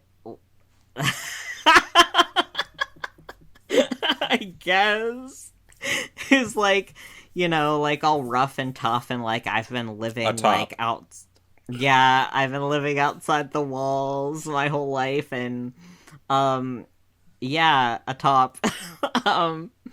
But it's like, it's weird because I've read the manga, but I haven't read the novels, which I want to. But I guess like the novels are a little more graphic than like the manga and the anime, apparently, at least in terms of like their relationship. And probably other stuff too, because this is like anime and they don't want to like show more than like a suggested kiss between like, you know, two guys. But yeah, it's a really, really good anime. It's, if you like the whole utopia, actually dystopia sort of thing, or you like actual gay, like, you know, falling in love type stories that's not, you know, like let's be real, you get people who are like, free sports anime, that's a BL, correct? No, it's fucking not a BL. It's not a BL at all. It's queer baiting. That's queer baiting. Like, yeah, it's like, you want these characters to be gay with each other, but they're not gay with each other. But like number 6, it's like an actual like relationship between Shion and Nezumi, and it's nice. It's nice to see that. Nice to see some actual representation. Yeah. Anyway, that's my number 4 is number 6. I'm in agreement with you. That's good to have that representation in that. I just wish it came with a show that had a decent ending. I think Yeah. that's the one drawback of that show is that I felt like right towards the end of it, they decided to introduce like 2 other plot lines that came out of nowhere and tried to Yeah. do like you were going with Gay V for Vendetta. Great. Stick with it. It was going places. But then they decided to make it also into Akira and like something else with was the one guy an elf or something? Or a wind person? I feel like it was like some sort of Legend of Zelda thing. I don't know. I don't know. I feel like it was probably fleshed out better in the novels and the manga. I just wish they would have actually done it for that show because it probably would have like really raised it up a little bit more for me. Yeah. No, I understand. Like, no, I remember thinking that's why like it's not my number 1. But it's still like up there because I remember it being like one of my favorites and enjoying it so much. But yeah, I remember the ending was kind of like confusing, and I feel like they probably do it better in the novel. I'll have to read it and find out, and I'll let you know. But yeah. Okay. I think Chibi's next. Yep, it me. Okay, so, my next one is Jujutsu Kaisen, which I don't think it's anyone's surprise or a surprise to anybody that this one is on here, because, I mean, if you watched our Shonen Showdown, you will know that this was a show that I, like, sang praises about, like, pretty much every time we talked about it. So it's a dark fantasy supernatural anime based on a manga series by Gege Akutami. And it's actually a sequel series to, what is known as Jujutsu Kaisen 0, or the original title was called Tokyo Metropolitan Curse Technical School, which is actually what the movie is going to be based on. So this series is about a boy named Yuji who is part of his high school's, like, occult club? Occult research club, that's what it's called. But he also happens to be a former, like, athlete for, like, his old middle school, so that's another thing about him. But so he's living in Sendai with his grandfather. His grandfather ends up dying, and while he's at the hospital, He literally just is like, well, guess I'll die. Yep. Just He just rolls over. Anyway, so while he's at the hospital, and he's finishing up the paperwork, for, like, I guess, reclaiming of his grandfather's possessions, I think. At least that's what I think is going on. Or, like, discharge papers or whatever. This guy approaches him, and starts talking to him about this cursed object that Yuji has on him. And the thing is that, Yuji only has the box that it was in. And this guy, who we find out is named Megami, is basically like, oh shit, where's the actual thing that was in the box? Turns out it's back at the high school, and his friends were going to pry open, like, the wards that were on this cursed object, which turns out to be a finger. Like an old, like, mummified finger, I guess? mummified, yeah, that's a good word. Yeah, way to put it. okay. Because I don't know how else to describe that finger. So, the thing is that cursed object has such strong cursed energy that it causes monsters to attack his friends. So Yuji and Megumi go and try to save Yuji's friends. Yuji, because he's really in shape, apparently, like, manages to kick cursed butt, but then, like, things start getting pretty grim after he saves his friends, And he ends up eating the finger because he doesn't have any cursed energy, and Megumi says, the only way you can fight one of these things is if you have cursed energy. So Yuji eats said finger, and then he becomes the vessel for the King of Curses. Which, that's where we leave off with episode 1, and it's about Yuji and Megumi and their teacher and another student, and like, just Yuji sort of being introduced to the world of jujutsu, also known as sorcery in this world, because he ends up going to sorcery school, because you're a wizard, Harry, I guess, now that he's eaten the finger and can now, like, I guess... So that's all I had to do to get into Hogwarts? I guess so! Okay, I gotta make a few calls. Yes. So, it's basically about him and, like, fighting curses with his group mates and, like, learning about the jujutsu world. At least that's what season 1 is so far. Honestly, it's really, really good.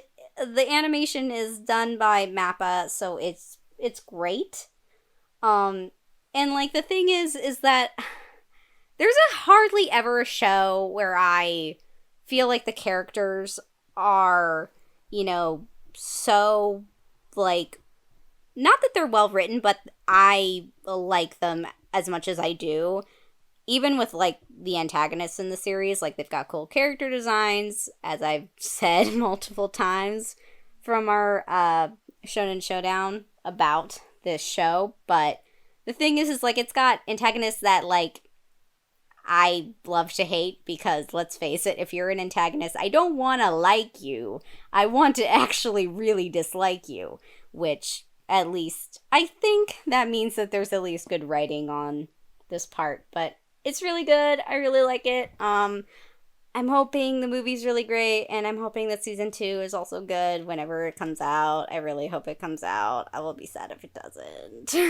Did they announce it? They announced the movie, which is the prequel. Ah. So. I mean, that thing was insanely popular. I'm going to be very shocked if it doesn't get a sequel series. Yeah. So, I feel like they have enough material at this point, potentially, to, like, at least make most of season 2.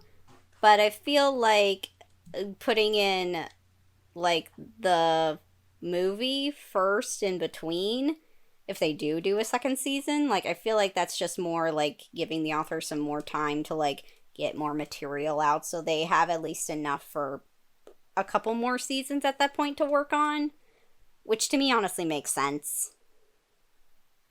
But yeah. Oh, quick side note before Envy goes with his yes, there are, like, elf type people, and I knew it. They worship. I knew it was too weird to forget. And they worship a giant bee with rainbow-colored wings. why? I mean, I'll say this. At least the bees were established early on. It's just suddenly his childhood friend is Akira or whatever. It just didn't make sense to me. Yeah, they had, like... They called them the forest folk. Yes, that's why I thought elves. Yeah. Yeah, like the fair folk. And they didn't show up until, like, the end, so... Yeah. That was not Zero not establishment. This is just a thing now. Yeah. Anyway, You're doing your representation. Now do better with your writing. With your narrative. Yeah.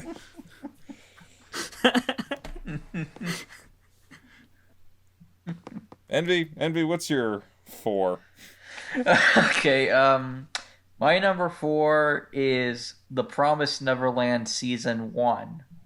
Keyword Season 1, yes, because we won't talk about Season 2, because Season 2 is already the most hated sequel in anime history. It's already gone beyond Tokyo Ghoul Season 2 and other notoriously bad anime sequels. It's that bad. But moving on, I'm sure you guys may have heard of it, but basically I can't really describe the show that much, because if I do, it'll give away one of the early twists of the show. Granted, you find out about the twist in episode 2, but for those that that want to watch it completely blind, I don't want to say anything about the plot. But I'll say this: watching The Promised Neverland season 1, the way I did, I binged it in like a day or two. It was one of the best experiences I've ever seen watching anything in any medium. Like, I haven't seen a lot of movies, I haven't seen a lot of TV shows, but The Promised Neverland season 1 is the greatest thriller I've ever seen of any medium. I was on the edge of my seat from the end of episode 1 till the end of episode 12, the final episode of the season. There was never a dull moment to me. Everything was paced perfectly. The characters, the motivations, the drama, just everything was so damn good. And it's one of those shows where once you watch it, you'll always think of it in some way, because it stands out that much. And the villain is great, the main character, the main trio is great. And it's one of those shows where like you think along with the characters, okay, how are they going to get out of this situation? How are they going to solve this problem? And there's different twists and turns. Some things don't go their way. How are they going to get out of this situation? And the way they solve their problems, once you figure out what happens, it makes you go, okay, all right, you little devils, way to go, look at you. Like, it's like, obviously everybody's different, but I feel like most people that watched season 1 was in for the long haul and couldn't wait to see what happens next. And while it technically ends on a cliffhanger because it only adapted the first 38 chapters of the manga, you could honestly leave it as like an open-ended conclusion and not watch any more, or just read the manga, which I highly recommend, because, okay, I'm going to bitch about season 2 for a bit. Season 2 was one of my most anticipated anime of this year, and it completely dropped the ball in every single aspect. It was horrible. Did their faces get smaller? No, it just...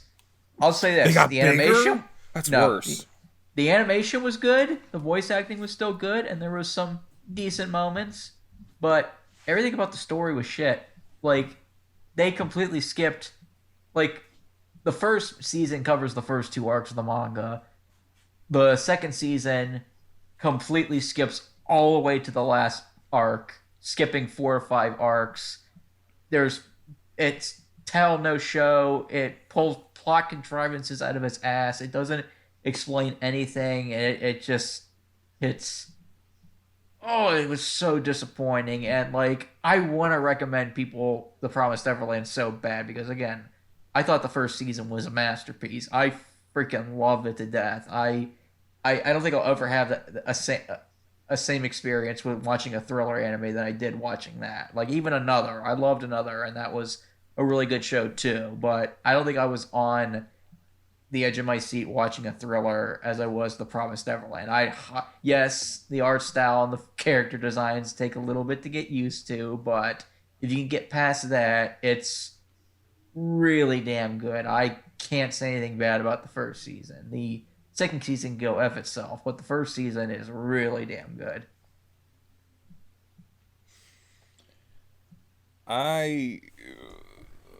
I've heard about it. I know we did that one like photo shoot where someone dressed up as Promised Neverland, and I kind of like scrunched their face up in the photo. Like, that's the main thing I know about it at this point, is that it has like weird faces. Yeah, like I said, the but from what you're saying, it's got a lot more going for it than that. Yeah. Like, I cannot recommend the first season enough. It's, like, in all honesty, my advice, watch the first season. If you like it, continue reading the manga. Don't even bother with the second season. Just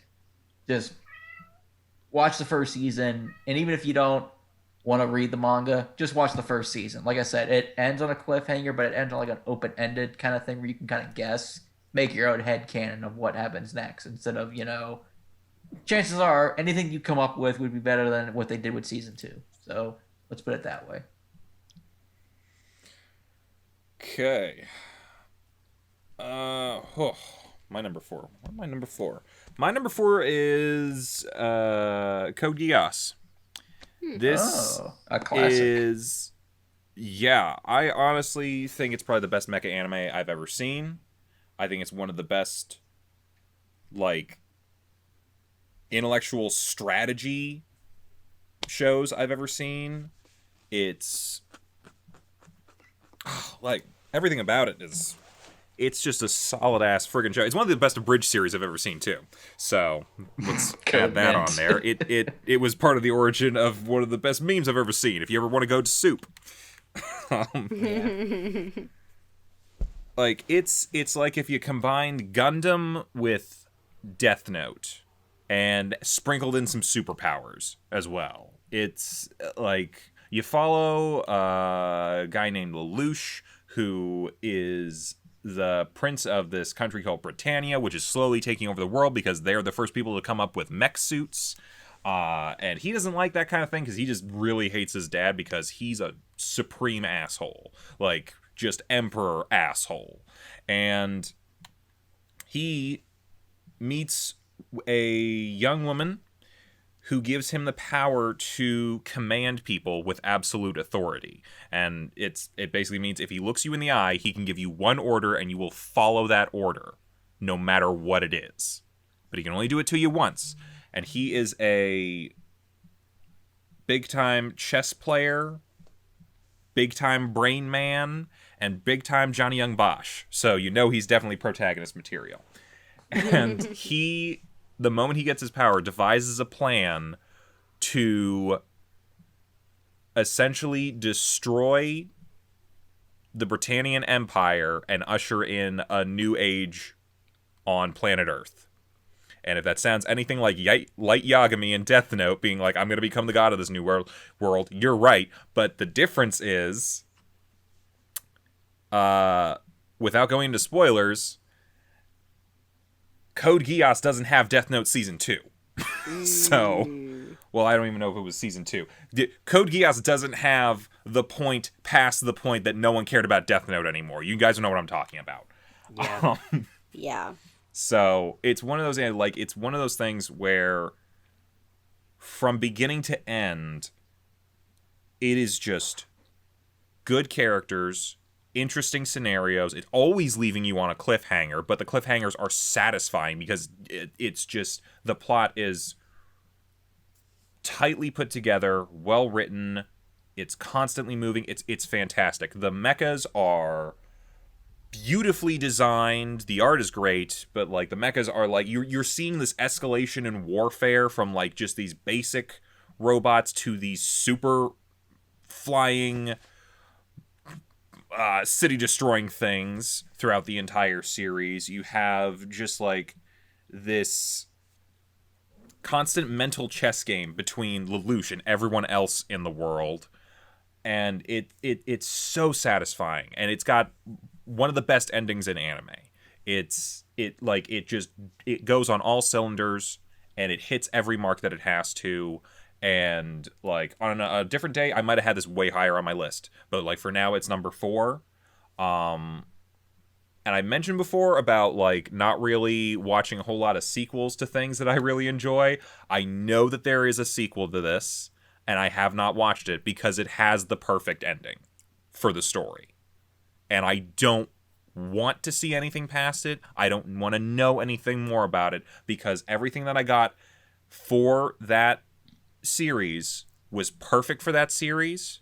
It satisfied me completely for that series, and I don't need anything else from it. And I feel like you can always tell when you've watched a good show when you get the void afterwards. You know what I mean? Like you have that kind of little bit of emptiness afterwards because you're like, I want more of this. There isn't any more. And I don't have another show that's going to make me feel the same way. I've watched Code Geass 2 or 3 times. Even knowing the second and third time what was going to happen, I still got the void afterwards. Like, it still impacts, and it works on so many levels. Solid voice cast, solid music, solid art style, solid plot, solid characters, everything. Great show. and I highly recommend it. So, that's my 4. Who wants to go on to 3? I think it's Chibi's turn. Yep. Pretty sure it is my turn. So, my number 3 is going to be Gekon Shoujo Nozaki-kun, which is a romantic comedy anime that is an adaptation of a 4-panel parody romantic comedy manga by Izumi Tsubaki. It's about this girl named Chio. She has a crush on this guy who's in the same year as her in school. She goes to confess her feelings to him because she's had a crush on him since like the opening ceremony of like their freshman year, and they're now like in their second year. And she tells him, instead of just saying, "I'm very fond of you, I like you, do you want to go out with me?" Instead, she tells him that she is a fan of his, and he gives her his autograph. And this essentially, like, leads to her being like, okay, so, I mean, alright.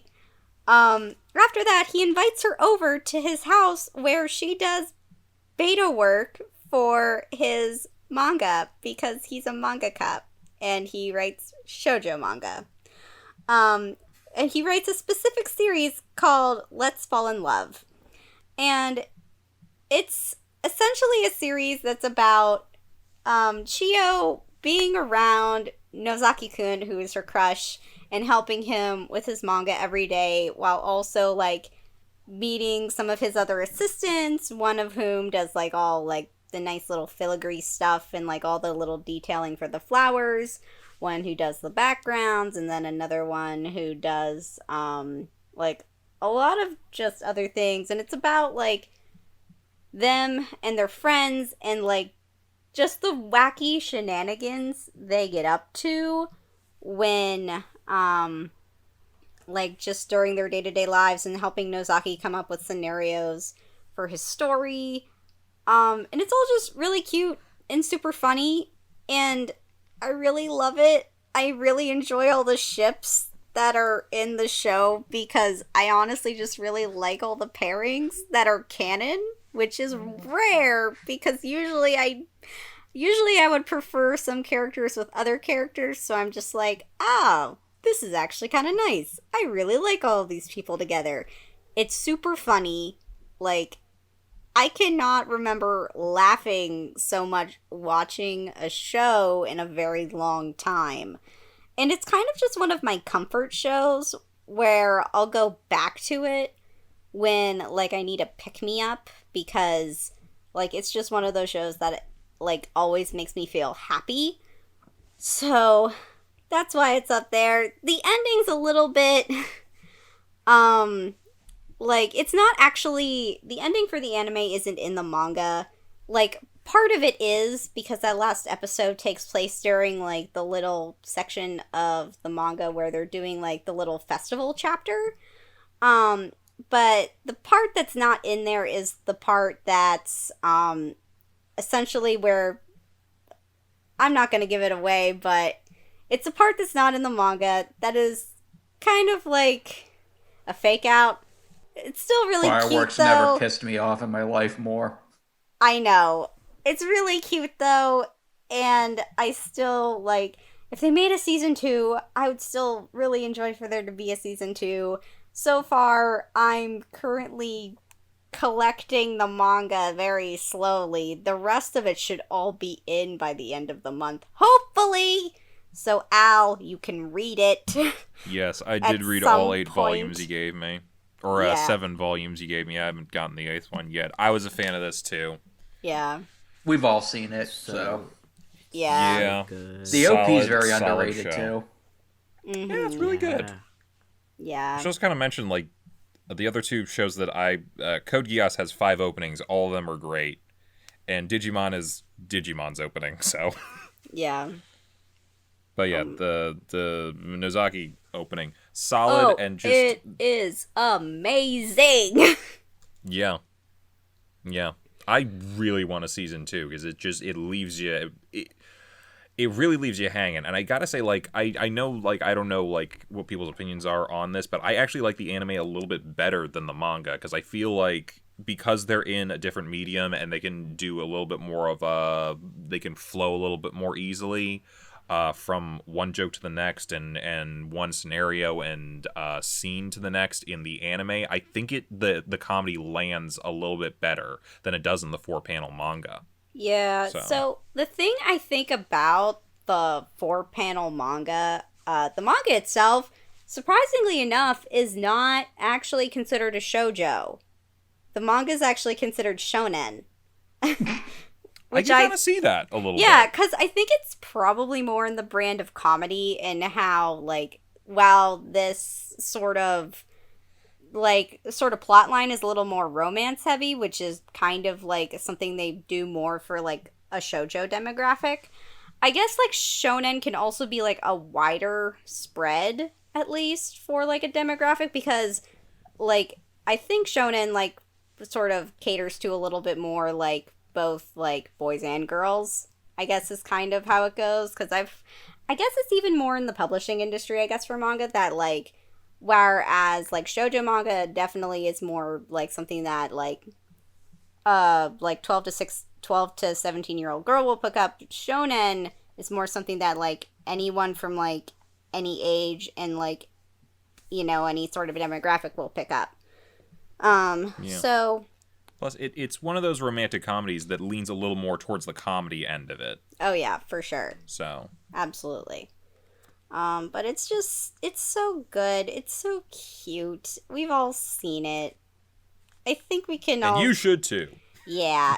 I would definitely recommend this one, especially if you're looking for like a feel-good show that's just really goofy, real comedic, got some good ships that are actually in it. So, yeah, that's my quote-unquote number 3. I guess it's my turn. My number 3 is Fate Stay Night Unlimited Blade Works, the TV version. When Al was talking about Fate Zero and the rabbit hole getting into the Fate series, I wanted to interject, but it's like I'll just wait until my own Fate show. I love Fate Zero too. Don't get me wrong. I think Fate Zero is really damn good, but for some reason, Unlimited Blade Works I just liked more. It's my personal favorite in the Fate series. I think the main reason why I liked Unlimited Blade Works more than Fate Zero is because I liked Shiro more than the main character in Fate Zero. I think the main character in Fate Zero is completely written well, and he's definitely one of the more tragic characters in anime, but I think Shiro is just kind of like one of those, I don't want to say generic, but like I related to him a lot more, and his, flirtatious relationship with Ren and his relationship with Saber, like I think that's what carried the show for me a little bit more. And also it's obviously Ufotable that did the animation, and there's a reason why this show is nicknamed Unlimited Budget Works, because holy shit, if you thought Fate Zero looked good, Unlimited Blade Works. I did. It's and the thing about this show is that I could try to explain the Fate universe. I'll just basic Cliff Notes version is that the original Fate Stay Night was a visual novel from 2004. It's basically, had you're 40 fighting some different endings. Yeah, you have it's basically 7 masters with 7 servants, each based on either a mythological or historical figure, and they're all fighting for the Holy Grail, which grants them a wish. And in Fate Stay Night, there's 3 branching paths, each with their own story and their own main heroine. The first route is Fate, which was adapted in a 2006 anime by Studio Dean, which not a lot of people liked. It's one of my guilty pleasure anime. The second route, Unlimited Blade Works, was, well, this version with Rin as the main character, or the main heroine, and then Heaven's Feel is the third and final route, and it was adapted into a movie trilogy by Ufotable, which just finished last year. Unlimited Blade Works is my personal favorite because I just love the story that it took with Ren and Shiro and a character named Archer, which I won't spoil who Archer is. That's for you to decide. I think, Al, you've seen Unlimited Blade Works, right? Yeah, I have. Okay, so you know the twist with Archer. There's a twist with Archer? About who he really is. I'm just messing with you, man. Okay. I know. I know the deal. And another thing that really makes me like Unlimited Blade Works a lot is, again, gorgeous animation, good storytelling. The fights in the show. There are so many fights in the show that in most other shows would be the final fight. There's fights in Fate Unlimited Blade Works that it's not even the main fight of the arc, and yet it's animated and presented like it's the final fight of the show. Like I joked at, like, there's so many climaxes in the show, like you just it's like, holy shit, give me a breather, damn it. There's a fight in the 20th episode, I want to say. I won't spoil what it is, but it's one of the best fights I've ever seen in an anime. Not just because of the actual physical fighting, but just like the emotional stakes behind it. And is that the one with where the title comes from a little bit? Yes. Okay. Yeah, that's basically saying what it is without saying what it is. Yes. I remember watching this years ago, back in like 2015 or something like that. That was like one of the few anime I watched outside of Anime Club during the summer, and I fell in love with it. And I remember I watched my introduction to the Fate series was very different because you would think, okay, what was your introduction? The original 2006 show? No, the freaking parody Carnival Phantasm. I did show you guys that. Yeah. Nobody in club knew what the fuck was going on.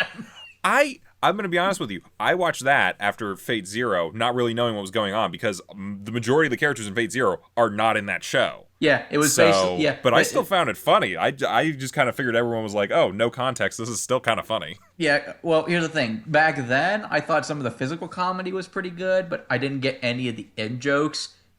I went back and rewatched some of the Carnival Phantasm clips after watching a bunch of the Fate series, and it's so much funnier now that I know the context and get the in-jokes. But but now you have to watch the other thing that was in there. It was the other Type Moon. Oh yeah, there's like 10,000 movies of them or something like that. Yeah. They're like But what is that called? I forget. It begins with a T. I Suzimi or something like that. TS something. Hang on. Keep talking. I'll figure it out. But as far as regular Fate stuff, we watched Fate Zero first in club. Tsukihime. We watched Fate Zero first in club, and then after watching Fate Zero, I decided to, I watched Unlimited Blade Works, then I watched the original Studio Dean, then I watched a few of the spin-offs. Not all of them, because if you try to watch all the Fate spin-offs, you'll lose your fucking mind, especially when you get to the Magical Girl spin-off, which I refuse to watch. Then I watched the Heaven's Feel films. So, but long story short, Fate Stay Night Unlimited Blade Works. It's really damn good. The animation's really damn good, and you know how in anime there's sometimes insert songs where it's like not the opening or the ending, but like additional songs that an anime will air? Mm-hmm.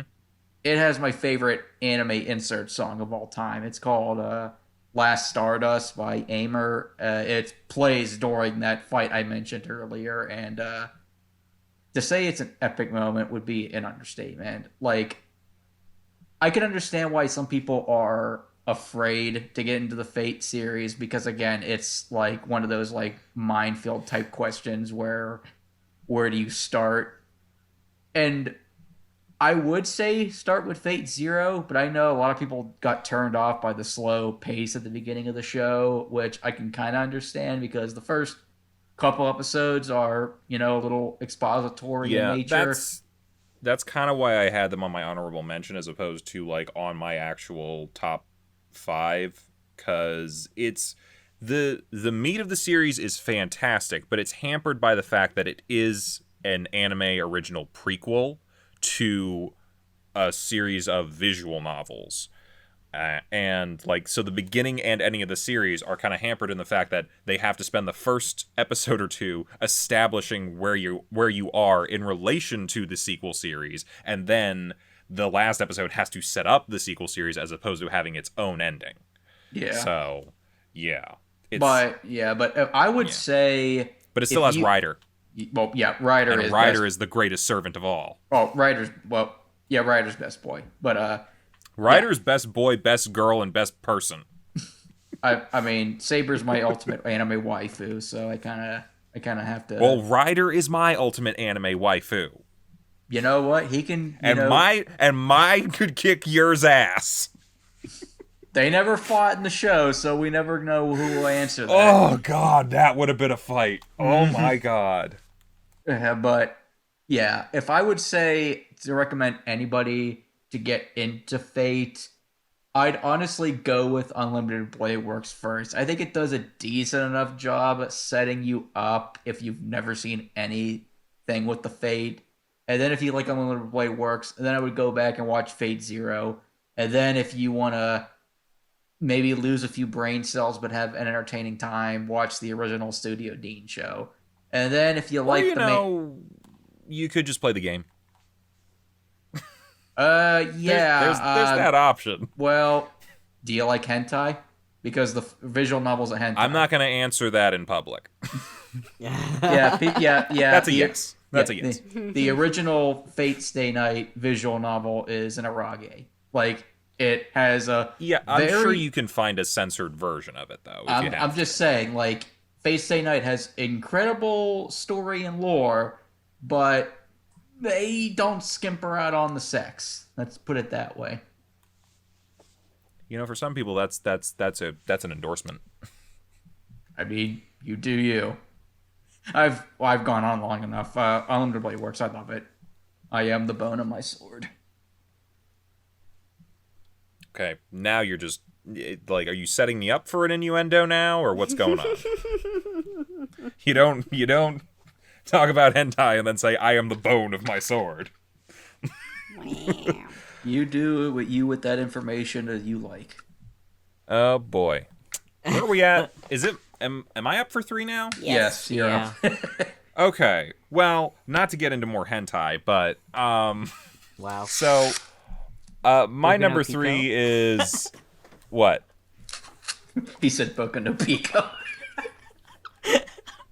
You go fuck yourself, Gav. You go fuck yourself. No, my number 3 is a show called Fooly Cooly.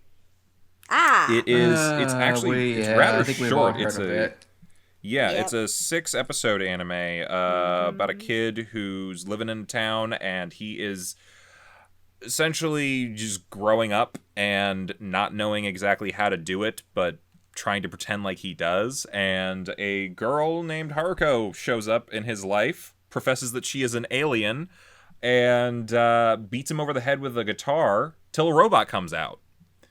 That's how that show starts. No. Robot comes out of his forehead. Yeah, she beats him over the head with the guitar, and a robot pops out of his head. And then it's just kind of hanging out with them. Yep. As more things pop out of his head, and insane things happen, which may or may not end the world at some point. Who knows? Crazy shit. But beyond just being a wildly entertaining, chaotic ride, I think like the big thing for me about this show was kind of just, and I might just be like, this just might be me over-interpreting stuff sometimes, But I watched this in college. I actually really wish I could have watched this or had known about it when I was in like middle school or going into high school, because to me the show was a lot about learning to accept yourself. And kind of like the kids in middle school, he's going through puberty. He's starting to notice girls. His body is changing. It's kind of being shown through the robots and stuff coming out of his head that your body goes through changes and whatnot. He has a number of adults in his life who aren't exactly mature themselves, so he doesn't have someone to model himself after, and he's kind of doing this thing where, like, I feel like I've seen a bunch of people do this, and I even did this myself, where he thinks he knows what a mature adult should act like, and he acts like that, but really, he's just kind of being a stick in the mud about a lot of things, and just kind of being, not a dick, but I don't know, it's just shows that he doesn't know what's going on, and he doesn't know how to act about anything, and I feel like I myself felt that way. I feel like a lot of people do at that age. And through the course of the series and by the end, without going into like how it all went down, outside of the fact he has like a number of women as well that he is very interested in romantically, who are never like, he can't. They're older than him. They are like beyond him at this point, and it's the frustration of that as well. But by the end, it's this situation of, yeah, I'm going through a lot right now, but I'm going to be okay at some point. I don't know when that's going to be, but it's coming. And looking at the people around me, even if they don't have it figured out either, they're going to be okay too. And I can be at least happy, even if I know this isn't where I want to be right now or where I'm going to end up. I can be happy knowing that I am going to get there.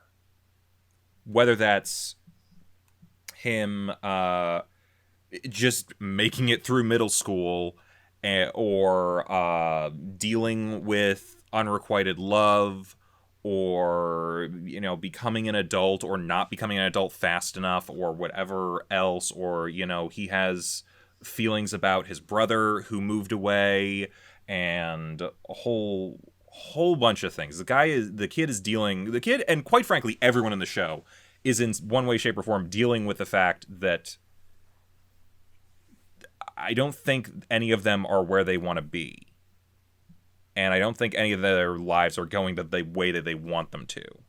But in the end, it's just sort of this acceptance of sometimes this is the way things are, but they can get better. And, in other times they can get worse. But a lot of that also depends on what you're putting into it.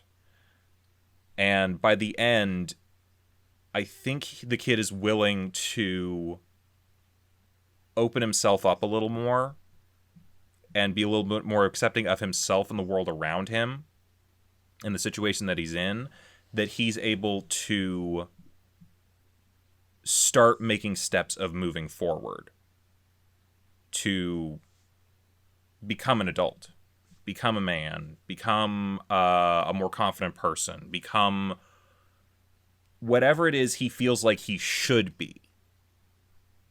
Or maybe he finds out that whatever he should be, he shouldn't be. Or that what he wants to be is not what he wants to be.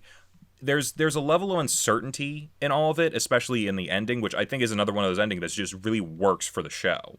It really has an open ending that's kind of bittersweet, where it's like, nobody got what they wanted at the end. But at the same time, I think everybody got a little bit of what they needed. And it also is one of those ones where it has a sequel series. I've heard that it's decent, that it's a good show, the sequel. But at the same time, I'm like, I really just love how this ended, and I don't want there to be more of it. And on top of that, the animation is uniquely its own and is always interesting to watch. Like some of the animation is like it straddles the line of like funny or very serious action, or like all this other story, like it goes everywhere. Like there's one point where it's drawn like South Park. And on top of that, it's got a fantastic musical score. It was a band called The Pillows that they're the soundtrack throughout the entire show, and they're kind of like this kind of like a punk, sort of like a Japanese punk kind of band. They sound a little bit like the Pixies, if you guys remember those guys from the 90s, early 2000s, I guess. And yeah, like the whole package, just like, I think it really works. And when I was in college and I watched it, I was in a little bit better of a place already. But I feel like it would have helped me a little bit more to see something like that when I was younger. And that kind of stuck with me like a lot. So, yeah. What was your first reaction to just... I understand that, and I think that I never really looked at the show that way. You kind of opened up my eyes a little bit to that show, but obviously what most people remember the show is just the batshit insanity that the appears bonkers on screen. chaos. That appears every episode. Like what was your reaction to all that? Because I remember I thought it was cool looking, but I kind of didn't get into it. Like, what was your reaction to all that? I had fun with it. I thought it was a lot of fun to watch. And like the kind of analysis that I got out of it kind of came as a result of like multiple viewings a little bit. So I'm not going to say like this is immediately clear of what the show's trying to say. And I'm not even sure that is what the show's trying to say. But like I did feel that way at the end, at the very least, of like this acceptance of like things aren't great, but they can be better and I can be better. I think like a lot of the other stuff I said just kind of came as a result of like seeing it 2 or 3 more times. But yeah, my initial reaction is like the action's fun, the comedy, I'm laughing at it, which there's not like I don't normally laugh at a whole lot of comedy anime because I feel like there's a lot of jokes that don't always translate very well. Like I don't know what it is. Sometimes you just have a very specific type of humor or be talking about something a certain way or whatever. We mentioned Nozaki. Nozaki's funny because I think like a lot of that is universal. But there's also like, sometimes you just have to go absurdist with me a little bit, and it is a very absurd show. Like it like throws a lot of very surreal, insane shit at you. But I'm a fan of that kind of thing. I enjoy that kind of stuff. And yeah, it worked for me. I enjoyed it the first time I watched it, and then the second time I watched it, I kind of like looked at it a little bit more deeply because I was like, I just enjoyed the characters and that, and like, I have this thing, and I have like the occasional like back and forth with Yin about it. I'm not a fan of Catcher in the Rye. Because I don't like Holden Caulfield. Yes. I did identify with him when I read it in high school, but he had like a lot of qualities that I just did not like about myself, and I didn't like seeing that side of myself. In a lot of ways, the kid in Fooly Cooly is the same way, but I like Fooly Cooly better. Okay. And maybe it's because I feel at least from my interpretation of it, there was a bit more of a positive resolution in the end. But I don't know. That might be just me. Okay. Yeah, your analysis actually kind of makes it make a little more sense for me too. And I guess because I didn't really look at it from a lens of growing up, mostly because there was too much batshit craziness going on. Yeah, it's a little bit to get past. You got a layer of LSD over whatever, and you're gonna be looking at the LSD a lot. Well, it's not so much that, but I think growing up as kind of like, because the thing is like I didn't grow up like, I guess, thinking of things in that lens, I guess, sort of, mostly just because I don't know if it's mostly just because like my experiences like when I was going through puberty and like coming of age, like my experiences might have been a bit different. Like, I don't think I was viewing, like, crushes in the same way, or I don't really think, like, with my body changes and things, like, I don't really feel like, I don't think it, like, hit home for me the same way because my experiences were different. So, I think that might have been why I was a little lost in watching it. But your interpretation has it make more sense. I mean, maybe that, or I'm completely wrong and I'm just projecting. I won't say I actually know anything. I mean, I don't. I think a Yeah. piece like Fooly Cooly is meant to be more artistic and abstract, so you can kind of like interpret it how you want, and it's like the beauty is in the eye of the beholder. It's like you can kind of take like a message out of anything like that you want given through like your own experiences. So that it can work. Yeah, it worked for me. God, who's next? Gav, Gav, you with got a his number 3? Yeah. All right. So I guess I didn't really have like like an order for this, but I guess I'll talk about My Hero Academia, which I didn't think would be on like in my top 5 until I started like getting into it again just recently. Because before we did the Shonen Showdown, I had only ever watched like the first 3 episodes and like some like scenes and like crack videos on YouTube and stuff. And I had just read the manga instead because I am more like, I don't know, I tend to like reading manga more than watching anime. So I was just like, okay, yeah, I'll just read the manga and not watch this anime.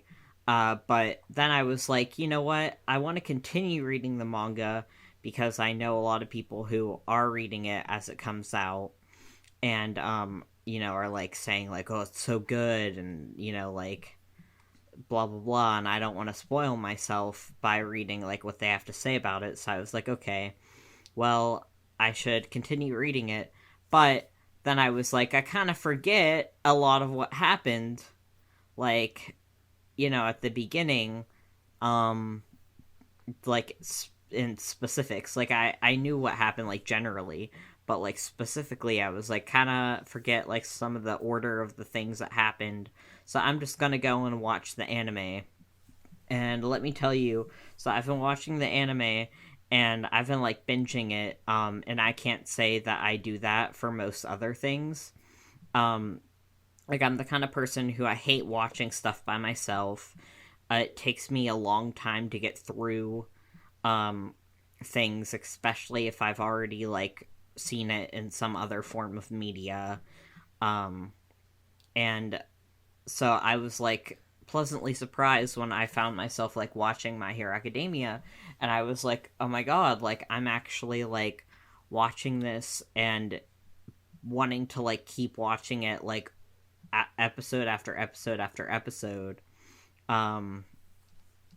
So yeah, it just really like has my attention right now, and it's something that I'm really into, and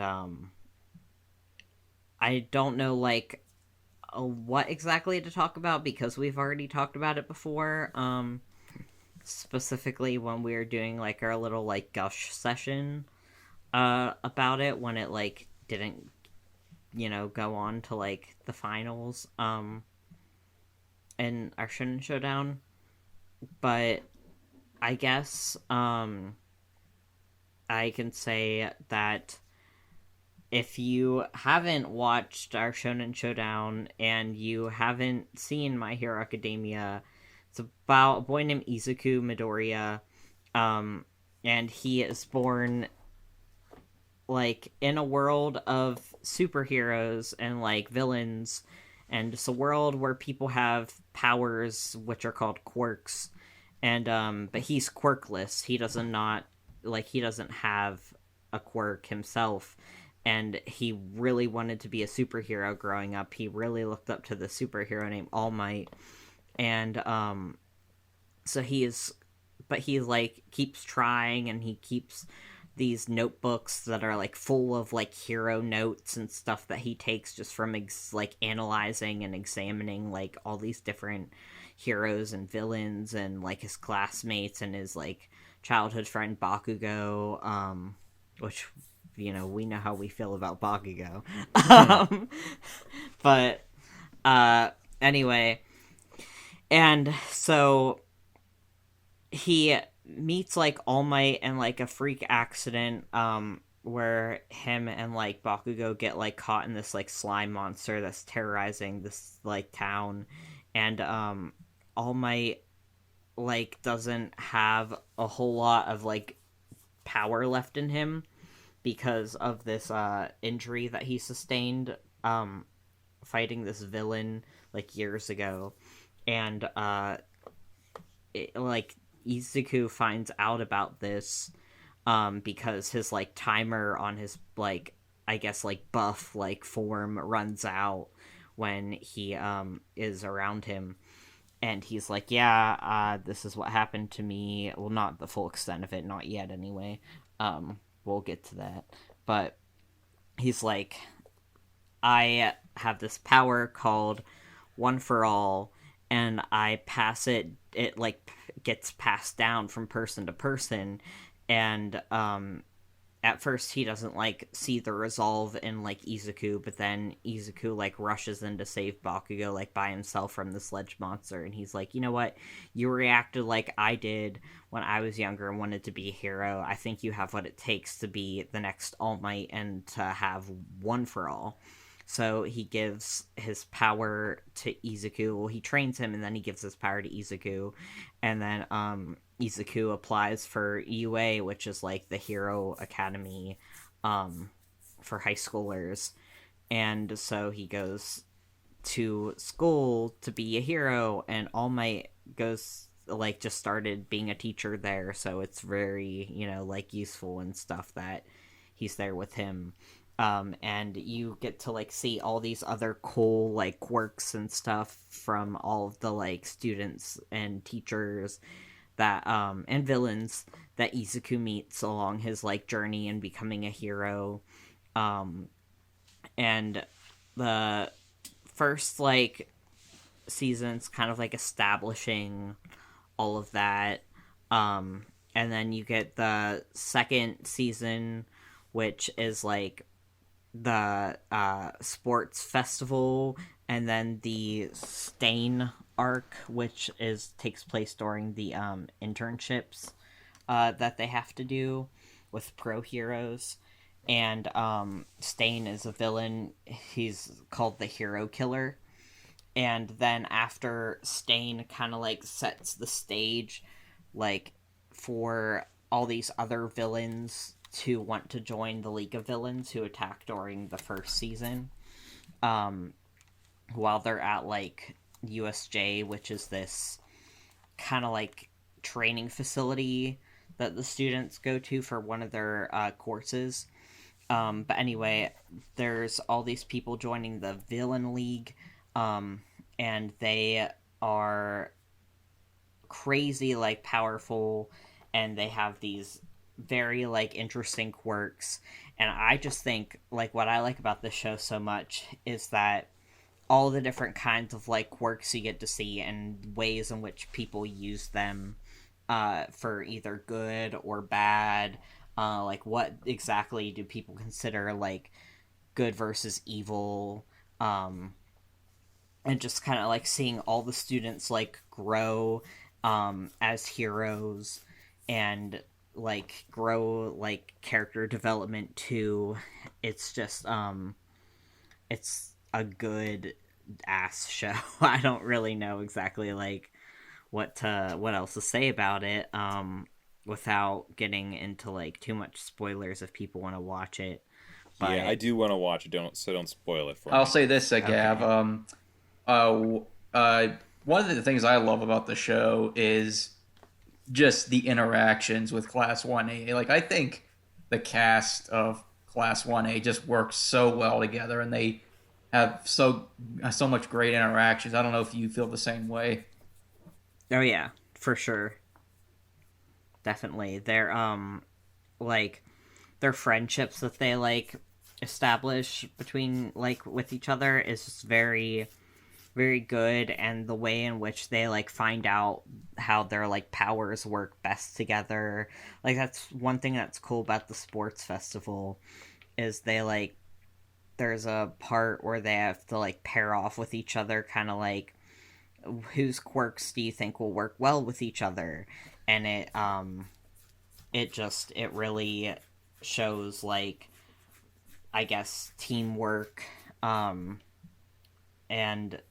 I guess just stuff like that.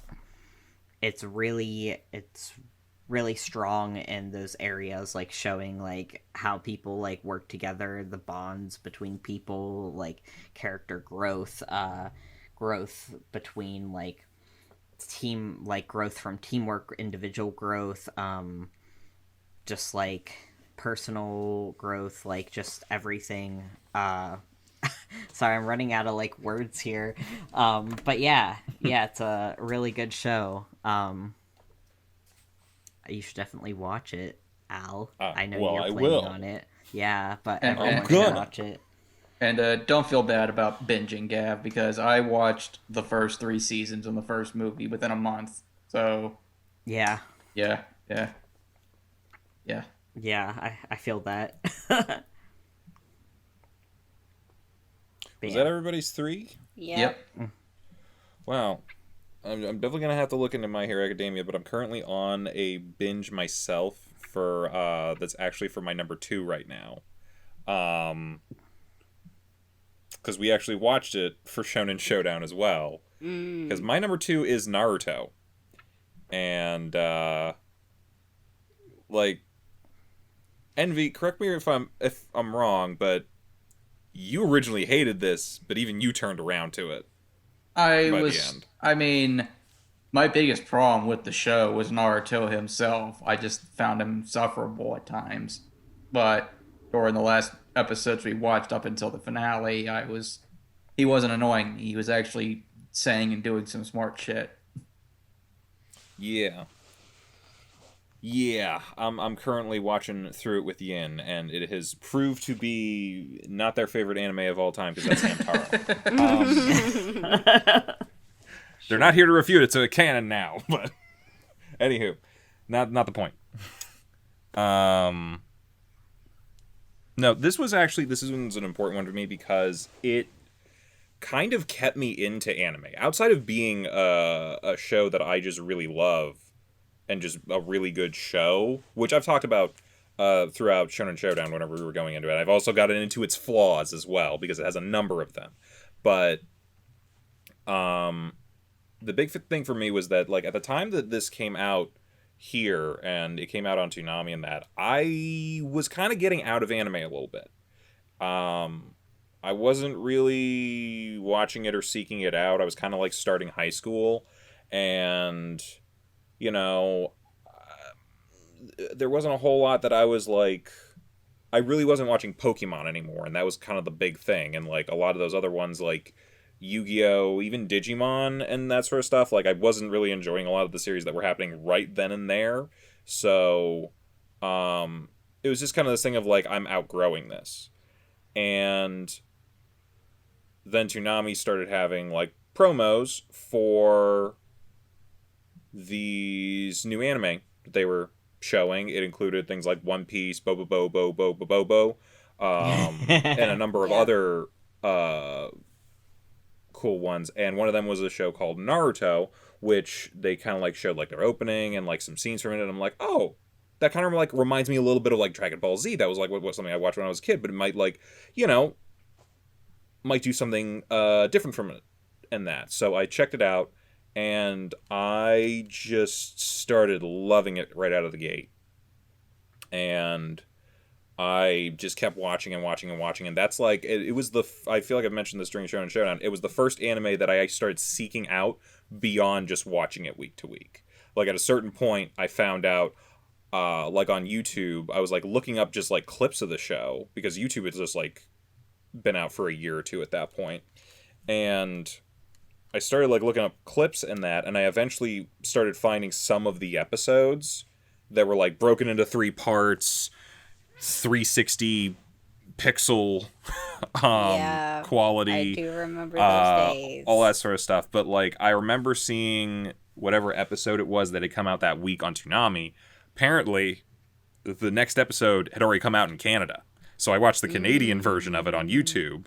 So I was ahead of where everybody else was. And then I looked a little deeper and found, oh, literally the entire series is here, and it's subbed. It's in Japanese, which I'm not used to watching, but it's got subtitles that I can read, despite the fact that they are white with yellow outlines, because that was a decision that people made for some reason back then. Good old terrible visual. Oh my god, I hate that. It's like so ugly to look at. But, you know, it was what we had to deal with, and it's what we had. So I, like, just blasted through that series, and from there I started watching a couple other things here and there. That's when I started, like, seeking out anime. Like, especially, like, even, like, movies and series and a number of other things, and that kind of, like, it kept me interested in it, and I don't think, if it wasn't for Naruto, I don't think I would be doing this right now. So that's something. But outside of that, I think the show, the franchise as a whole, is fantastic. I love the characters. I love the fights. I love the art style. I've talked about all of this during Shonen Showdown, but like, just like reiterating it, like, I think it's one of those ones that has, I think, one of the classic art styles for an anime. It's just so unique to it, and you can't have it any other place, almost. The score is 100% its own, and you will never hear anything like Naruto's score outside of Naruto. And if you do, you're like, why does this sound like Naruto?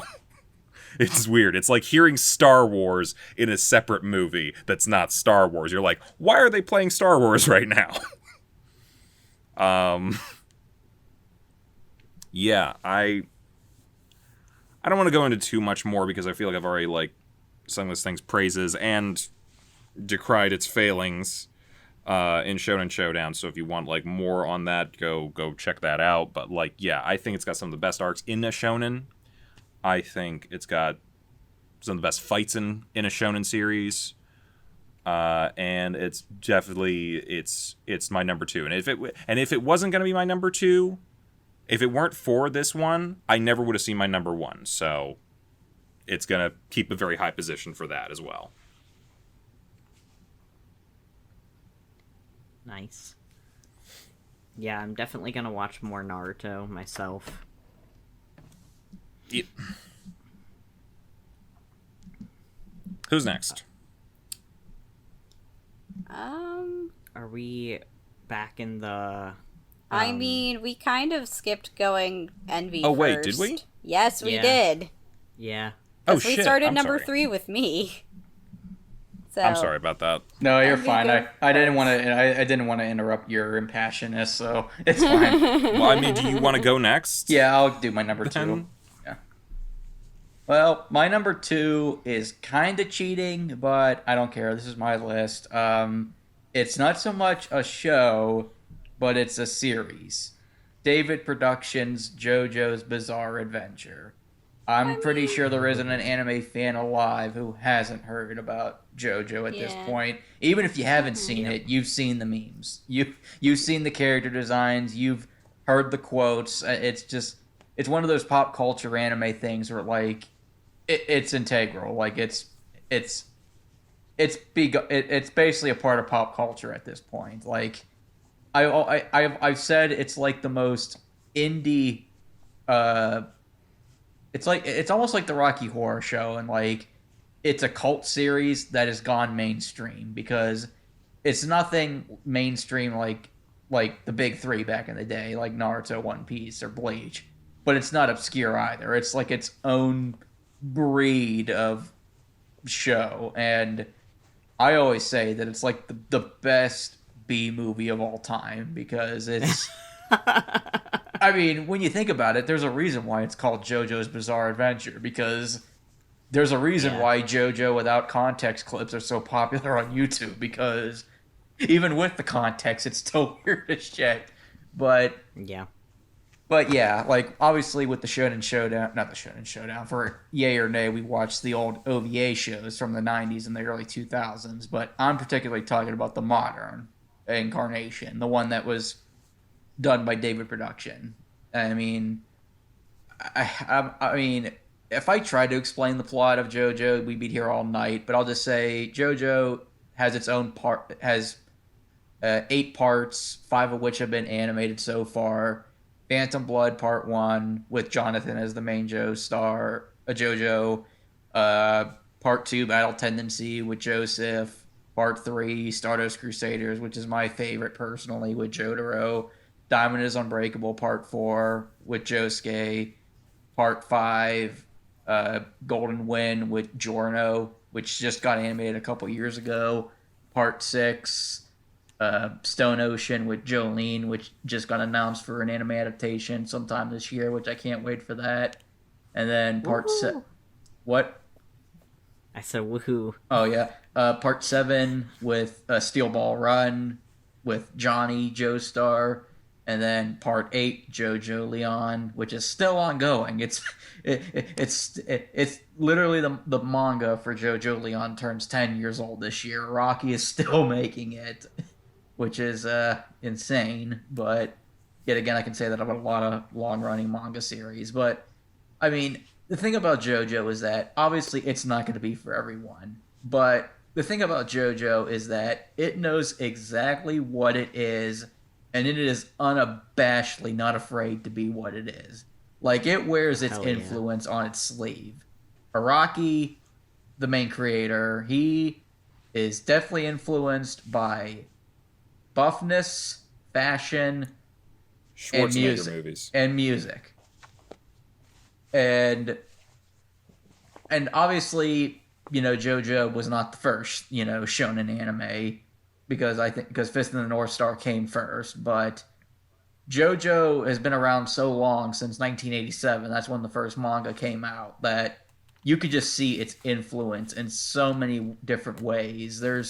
I mean, hell, in part 3, it was introduced to the concept of stands, and, well, I mean, there's the Persona series, that's basically what the Personas are, stands, so, Yeah. and then, obviously, JoJo's artwork and character designs have been a major influence for a lot of artists and manga writers as well. And you got to be in the right mindset to enjoy JoJo, but at the same time, JoJo is just one of those things where, like, you can, like, even if I'm not a big fan of a certain part more than others, or, like, I don't like a specific character, JoJo for me is my anime equivalent to Star Wars, where even if I'm not the biggest fan of it at times, I'm still going to want to love it and still going to want to watch it no matter what comes out, because I'm that invested in its world and its mythology and its characters. Like, I think part 1, for how short it was, I thought was pretty good. Part 2, Battle Tendency, has my favorite JoJo, Joseph. Like, Joseph is amazing, whether he's young or old. Mm-hmm. Or really old. Yeah. Oh yeah, and part 4, yeah. Part 3, Stardust Crusaders. It's obviously the most popular, or at least the most well-known of all the parts. And it's kind of cliche for people to say, you know, part 3 is your favorite. But I think the main reason why I love part 3 is because I just love the interactions with the characters. I love the memes, the funny moments, just everything about it. And it easily, in my opinion, has the best final battle of the series so far, with Jotaro versus Dio. Like, obviously we watched a version of that with the OVA, but the David Production show just took that fight and just cranked it up to 11. It's so good with so many memorable parts to it. And obviously Dio in that show, he's one of the most memorable villains in anime history for a reason. He's that entertaining. Part 4, Diamond is Unbreakable. I know Gav's going to be pissed off at me for saying this, but it's probably my least favorite part. Not that I think it's bad. I know part 4 tends to be like people's favorite, but I still liked it a lot, but I just didn't love it as much as the other parts. it's basically JoJo's equivalent to a slice of life that turns into a murder mystery, although the main villain wants to turn it back into a slice of life. That sounds so fun! It is. I like that! Now I need to finish Stardust Crusaders, darn it. Yeah. Maybe I should start watching this show. Yeah. Like, I'm not going to give away part 4, but let's just say it starts off as a slice of life. Most of it is a slice of life with certain, elements from part 3 to, like, move the plot along. And then the main villain shows up. It turns into a murder mystery, although the villain wants to turn it back into a slice of life, and then everyone tries to solve basically David Bowie from taking over. Yeah, I was just about to say the villain who is David Bowie. Yeah, I like David Bowie. At least in his first form, he looks just like David Bowie, like 80s David Bowie. And in his third form, he looks like Frieza. I mean, he does have 3 forms. Oh my god, I was just guessing. Wow. I'm not going to say... well, again, it's JoJo spoilers without context, but... and then part 5 is basically an Italian mafia story, which... Ooh. I'll just say this. I had very little expectation going into part 5 because it was horribly butchered in its first run in translations. Like part 4 and 5, but especially part 5 when it was first printed in the West. It was basically unreadable because they just didn't care.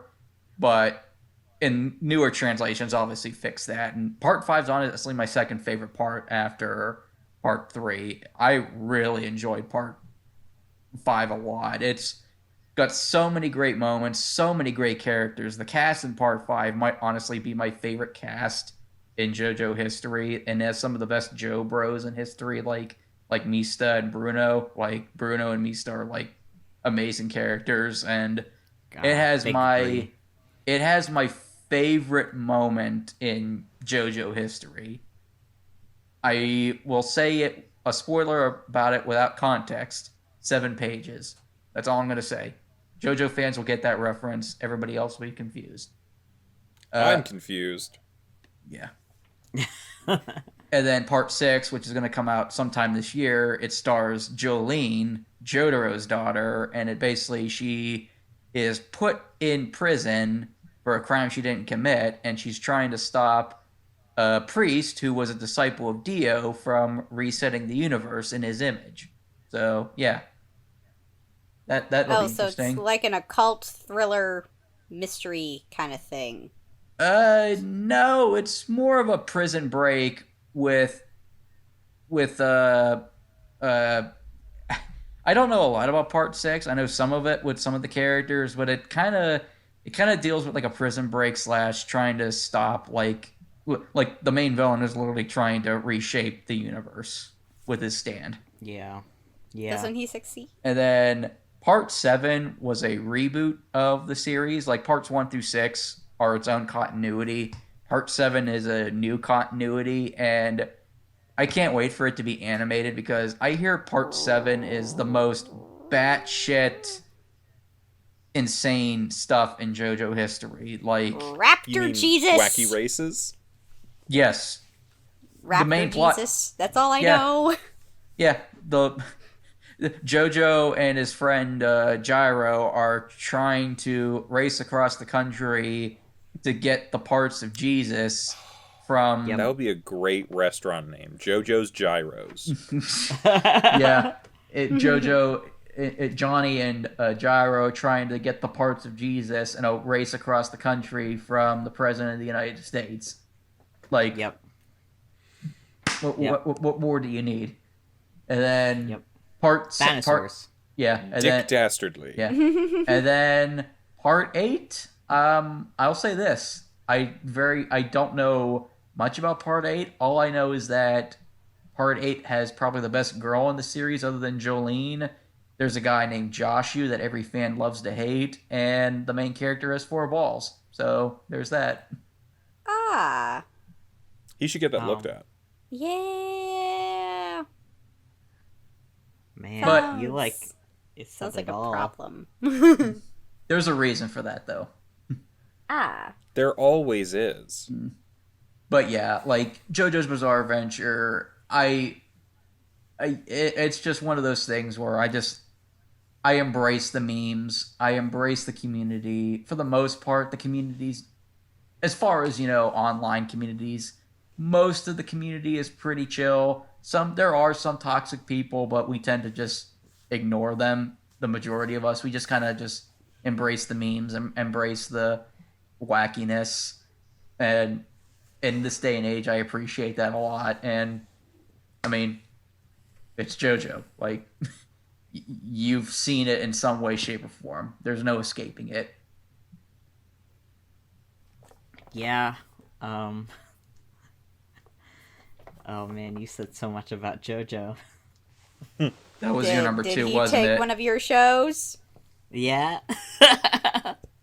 I figured. If you don't mind, I could just talk about JoJo right now. Since do it. I could Which part? Go off that. Oh, I was doing the whole series as well. Go for it. What didn't he cover? I don't know. There might be something. Try. Oh boy. Well, in our private conversation in the past, you said part 4 was your favorite. So why is part 4 your favorite?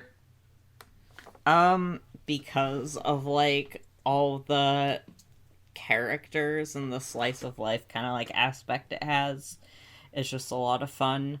And I especially like the friendship, like the friendships between like the main characters, like Josuke and Okuyasu.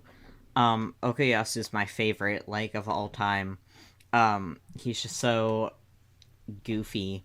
But I like their like friendship, and then also there's Koichi, of course, and there's Yukako, and there's even, you get a reappearance from Jotaro. It's like in his suave like white like coat instead. My favorite Jotaro outfit. Yeah, and then there's Rohan the artist. There's Rohan who has his own spin-off series. Because of course Araki like sees himself like in Rohan. Basically Rohan is like a self-insert. So yeah, that's why Rohan has his own thing. And then there's old man Joseph, like senile Joseph Joestar. Yeah. Which is amazing. And his invisible baby. And there's an alien dude, Mikitaka.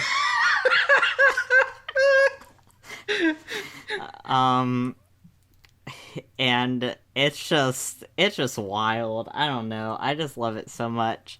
But I do agree with you though that like it's so hard because there are like good characters from every single fucking season. Like every single part has like a best Joe bro, and there's like, because of course you get Speedwagon, best waifu from part 1. Yeah, you get Speedwagon, who's great, and then you have Caesar, who's great. Oh my god. And then in part 3, like, it's so hard to pick which one is the best, because you got everyone loves Kakyoin, and then you got Polnareff, like, Adval. Polnareff, Avdol. Avdol's my favorite from part 3. Personally. Iggy. Yeah, Iggy. I love Iggy. It's either you love or you hate Iggy. I personally love Iggy. I have a little Iggy plushie. Aww. I also have some Polnareff earrings. And a Jotaro shirt. And then there's, and I already talked about part 4. On part 5, you got Mista, who is one of my favorites. You got Abakio, Narantia, Fugo, Bruno, Giorno, of course. Trish. Yeah, Trish. And there's so many good villains. Like Dio. Dio. Dio again. Well, Dio but a dinosaur. I think I saw a Jello Apocalypse thing. The thing about part 5 is there's Dio is Giorno because that's his son. Giorno is Dio and Jonathan's son.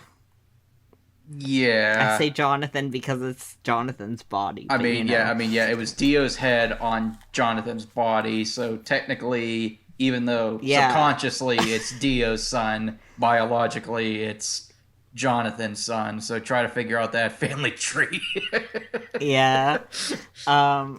So you got him in part 5, and then you got all the, like, other, like, gangsters, like, gangstars, I guess I should say, like, gangsstars, in part 5, which they're, like, oh, they're so good. You got the boss, like, the big boss. He has an amazing stand. Yeah, which Metal totally makes sense. Everyone loves that ability, and everyone makes sense. I like that ability. No, it's just a meme that the guy's stand is confusing to a lot of people who... Oh, it is very confusing. Can you explain it in 5 words or less? Reverse time. That's simple. What's hard to understand about that? The concept of deleting time. Well, if you reset something and then write over it, it's gone. But like it's like a VHS. But like he can actually, not only does he delete time, he can skip time. Yeah, it's called fast forwarding. I owned a VHS player before. This is not that difficult. I don't understand why you guys think this is so complicated. Then you might understand it. Because he erases time. Like, he doesn't just fast forward time. He literally skips time. Yes, I've put a magnet onto a VHS tape before. It's like, come on, this is elementary school. But yeah, he's good, and all of the other, like, members of the gang that aren't part of Bruno's, like, division are good, and interesting, and their stands are all crazy, like, wacky, of course, because it's JoJo. And part 6, you got some amazing, like, female characters. You get Hermes, and of course Jolene. There's Foo Fighter. Foo Fighters is, like, literally just plankton. In the form of a girl.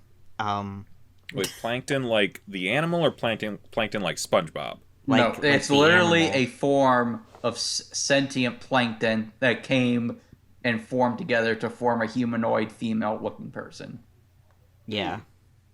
Mm-hmm. Okie dokie then. Yeah, and there's Weather Report, who's fucking awesome. Emporio. There's Anna Shui. They're just good. I don't even know how, like, but, and then of course you get all the characters in 7. You get cowboys and dinosaurs and Jesus. Like, and Gyro is the biggest fucking goofball himself. I don't really know what else to say about that. I haven't read part 8 yet, but I know I've heard good things about that. But yeah, JoJo, it's so popular from its memes, and I know that turns a lot of people off sometimes because, or the fact that they're, like, big and muscular, and people are like, I'm just not into the big and muscular, like, body type or whatever. Like, it doesn't matter. Like, the show is just so, like, ridiculous. Like, it's hard not to enjoy it.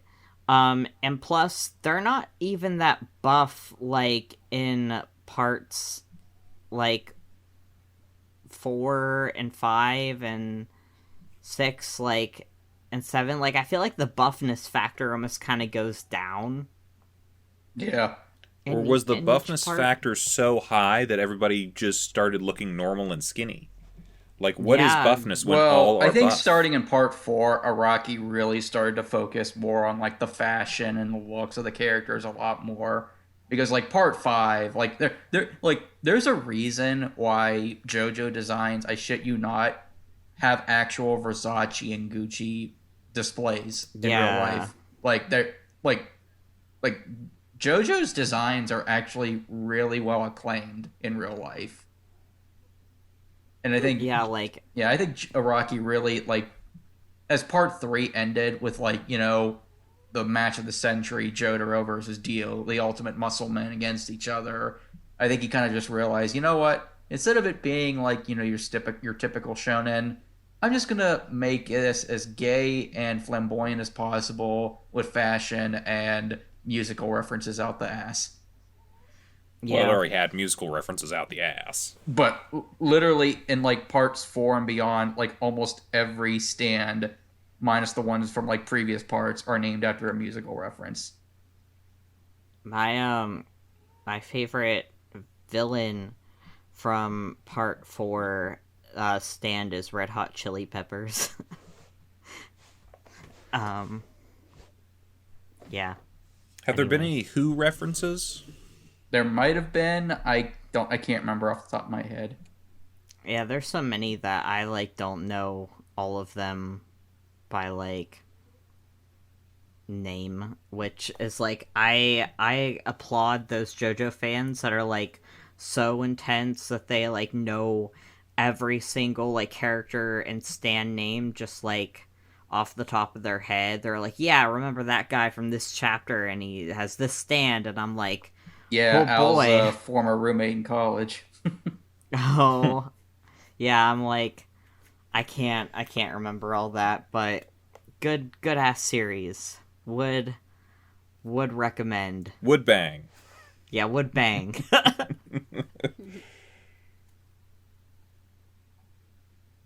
All right, Chibi, you're number 2. Okay.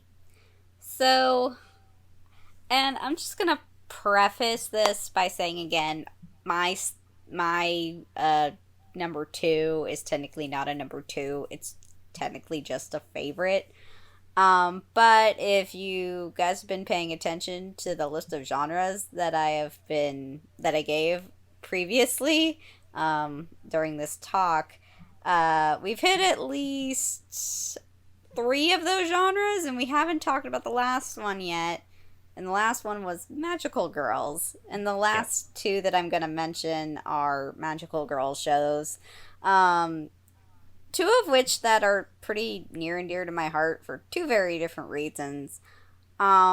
This number 2 spot is actually going to go to Madoka. And Madoka, aside from, like, sort of being what it is, Gen Urobuchi's attempt, quote unquote, to make a happy show that wasn't really a happy show, but, like, dark fantasy. Ended happy. I mean, yeah, the show did, not the movie though. But we're not talking about the movie. But they got another one coming. Yeah, so maybe. Which I'm very excited for. So this show was, like, I'd already been into magical girls when I was much younger, due to the other show that I'm going to mention once I mention the other one. But so this show, like, took the magical girl genre and kind of, like, reshaped it for me, like, basically giving it the aspect of, like, if you actually threw, like, young teenage girls into this kind of situation, like, do you honestly think it'd be all sunshine and rainbows and, you know, like, we're gonna talk about friendship and love? And honestly, yeah, no, it's probably gonna be a little more complicated than that. So, and that was just one of the things that really drew me to it, and made me really love it, because I felt like while it was a little more realistic, and it actually, like, you know, gave the genre a lot more depth. And aside from that, it's actually, like, one of the first shows that I think of when I think of magical girls. Hey, stop that. Oh no, he's talking. You know that he doesn't like magical girls. Oh, and yes. you chose 2 for your top 2. My God. I know. He's just like, Mama, pay attention to me. But yeah, so the thing with this show is just that, again, like, it is one of the few shows that, like, immediately comes to mind when I think about magical girls, because, like, being a magical girl is, like, a pretty pertinent, like, plot point to the entire show. Whereas, like, I feel most magical girl shows is more like, oh, I got magical powers and now I have to save the world? Okay. More like it's just, like, a part of their character that, like, essentially, like, sort of gives them, like, the abilities that they need to, like, fight, like, the enemies or monster of the week or whatever. But this show takes that part of the genre and kind of makes it, like, a central plot point, which is something I really liked. And aside from that, like, it's just got, like, some really good characters, some, like, really deep characters. Like, it gives a lot of them, like, a lot more complex personalities and, like, some pretty, like, interesting backstories. And I just, like, I really do love this show. I'm not the biggest fan by any stretch of the imagination, but I do really, really love it.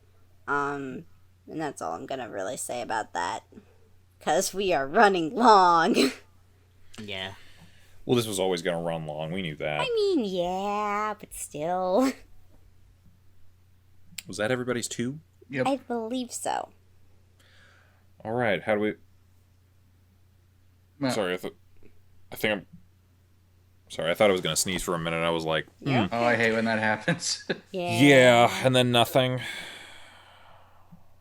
So, Envy, I kind of stepped on you on this round. Who should we start with for our number 1s? Well, Gav and Chibi technically don't have a number 1. They just have their number 5 on their list. And me and you have a number 1. I was going to say you go last because I think pretty much everyone knows my number 1. And anybody who's seen the podcast before knows my number 1. So it'll be less surprising. So I guess whoever wants to go first between Gav and Chibi, and then I'll go third, then you'll go last. All right. I'm thinking of a number between 1 and 10. I mean, Gab, what were you gonna say? I was gonna say, do you mind if I go first just to get it out of the way? Yeah, no, I don't care. 7 it is. Okay. Okay, so I guess the only one I've left to talk about is Hunter x Hunter. I knew it. Which I was gonna say, I'm sure the others knew that this is gonna be one of my top 5. So we watched the first, 3 episodes of this before for our Shonen Showdown, and I'm really sad that we didn't get farther than that, because the show is just amazing. And I think y'all should really give it a shot, because if you don't know the show, the story follows Gon Freakus, and he learns that his father, who was an accomplished hunter, is alive, and so he goes on his own, mission to become a hunter, to be like his dad, and so that he can go find his dad after he becomes a hunter. And along the way, he befriends Kurapika and Leorio and Killua, and they form this weird kind of friendship that where it seems like Kurapika is almost kind of like mom and Leorio's like dad. and like Gon and like Killua are like the children. I guess that might have something to do with like just the age difference between all of them. Mm-hmm. But the fact that they're children. Yeah, but you guys didn't see a whole lot of Killua before, but Killua is my favorite of probably the four of them, to be honest.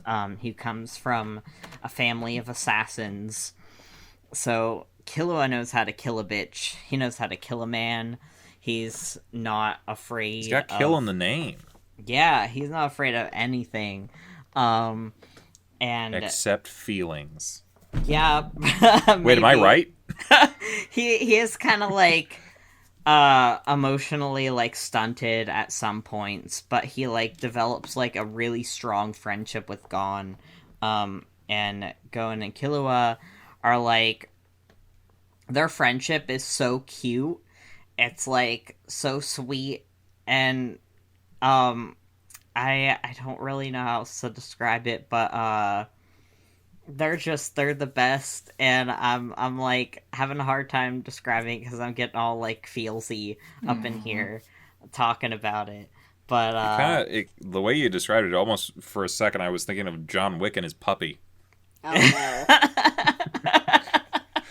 I mean, because from what I saw of God, he's just a cinnamon roll. Yeah, Gon could be like the puppy, and Killua could be John Wick. Don't fucking touch that puppy, man, or you're dead. I just got a flashback of Brooklyn 99 with the one meme about the dog. I've had him for 1 day. If anything happened to him, I would kill all of you and then myself. Yes. Yeah.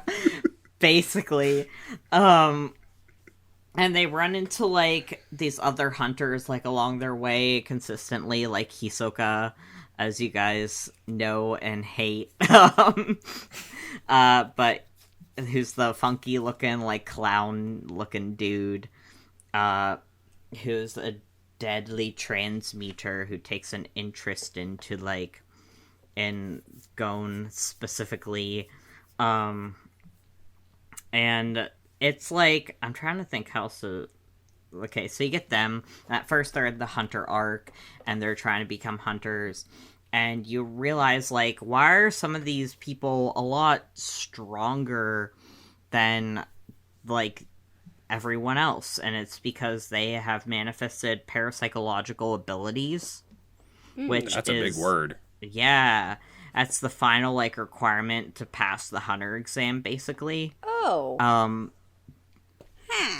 So So you need superpowers. Kind so of. you kind of need some is. sort of psychic ability to be a hunter. Yeah. Yeah. So it's like, join in the X-Men. Ooh. It's like, it's not like powers, though, or like quirks. It's more like chakras, kind of like that manifest themselves into quirks. It's like Naruto and My Hero Academia combined. Oh. Sounds like Jujutsu Kaisen. Yeah, maybe a little bit. Or Jujutsu Kaisen sounds like Hunter x Hunter. Or Jujutsu Kaisen is just Naruto. Wow. Someone's still salty. I never said I was salty about it. I just found it, like, eerily similar. Yeah, and I've watched more of that show since the Shonen Showdown, and I keep finding things. Yes. And so they go to this, like, city where they clash with the Phantom Trope, which is like led by this guy named Crollo Lucifer, which sounds a lot like Lucifer.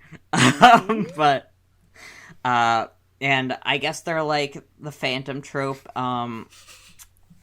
has, like, I think there's about, like, 8 of them, I want to say, because they're, like, spider legs is what they, like, kind of... Does Lucifer hang out with Mephistopheles? Wow. Maybe. I feel like they could be drinking buddies. They could be. Except Crollo would probably kill him. But Crollo, and the Phantom Trope has... They're, I guess, recurring, villains. They appear first. I don't really know how to explain, because I don't want to give spoilers away, so I'm, trying to, explain, where they end up in the arcs without, saying, what happens in the arcs. Yeah. And they go to, this Greed Island, which is basically, a video game that you're stuck in, so they isekai the shit out of that arc. And it's, if you have to collect cards in this island that are worth, points, and, once you collect all the cards, then you can, leave the game.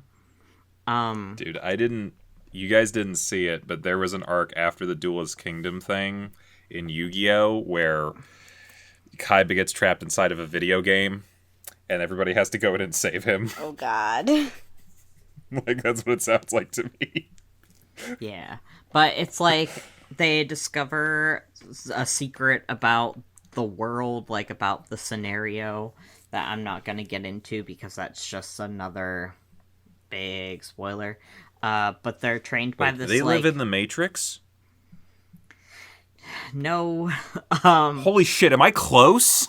No. They're trained by this Nen user called Biscuit. Which is name. This she looks like a little girl, but she's a lot older, and she can get really, really, really buff. And that's a big comedic part of the show and the characters. And then, I don't know, things are kind of intense in some areas with the York New City, with the whole clash with the Phantom Trope, with specifically Kurapika and the Phantom Trope, because they're the ones who slaughtered his family. They say that pretty right away in the anime, so that's not really a spoiler. But they have a showdown, and then there's Greed Island, which is kind of happy in some parts, but still intense in other parts. And then you get the Chimera Ant arc, which is just it sounds. That sounds familiar to me, actually. It sounds bad, and it is bad, and it is sad, and it is all kinds of fucked up. And yeah, then it's some weird thing about the Hunters Association. I never trusted them. And honestly, I just can't say much. I can't say much about the show, but it's not complete. It's not complete at all. And people are when is Hunter x Hunter gonna come off hiatus? But I think that's because, Yoshihiro Togashi is, I think, correct me if I'm wrong, people in the comments, you probably will correct me about a lot of stuff I'm wrong about, but, I think he's sick, and so it's taking a while to, do all that, but I'm gonna look while I'm here, because Togashi is he's the husband of Naoko Takeuchi, who's the author of Sailor Moon. Yep. Yeah. I didn't know if you... He also made Yu Yu Hakusho for all you Yu Yu Hakusho fans out there. He did. Yeah. It's late. 3, 2, 1, midnight. Okay. It really is midnight. Yeah, it really is midnight while we're recording this. But yeah, I want to say he's sick, and so that's why it's taking him longer to work on Hunter x Hunter. But it's sad. But the series is very, at times cute and funny, and then at other times tragic and sad, and it's just got everything you might want in an anime, basically. Not everything, but like, you know, all the feelings you could want while watching an anime. Like, I started it because of a person I had been dating was like, Hunter x Hunter was their favorite thing, and so I was like, okay, we'll watch it together. So we like started watching it, and then I was like binging it for a little bit, and yeah, it's good. I don't really know. There's not a whole lot I can like say about it. I feel like without spoilers galore.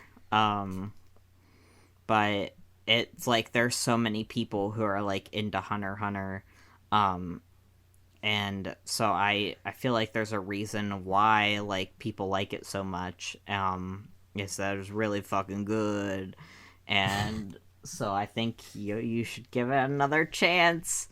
You should give it another chance. Keep watching more.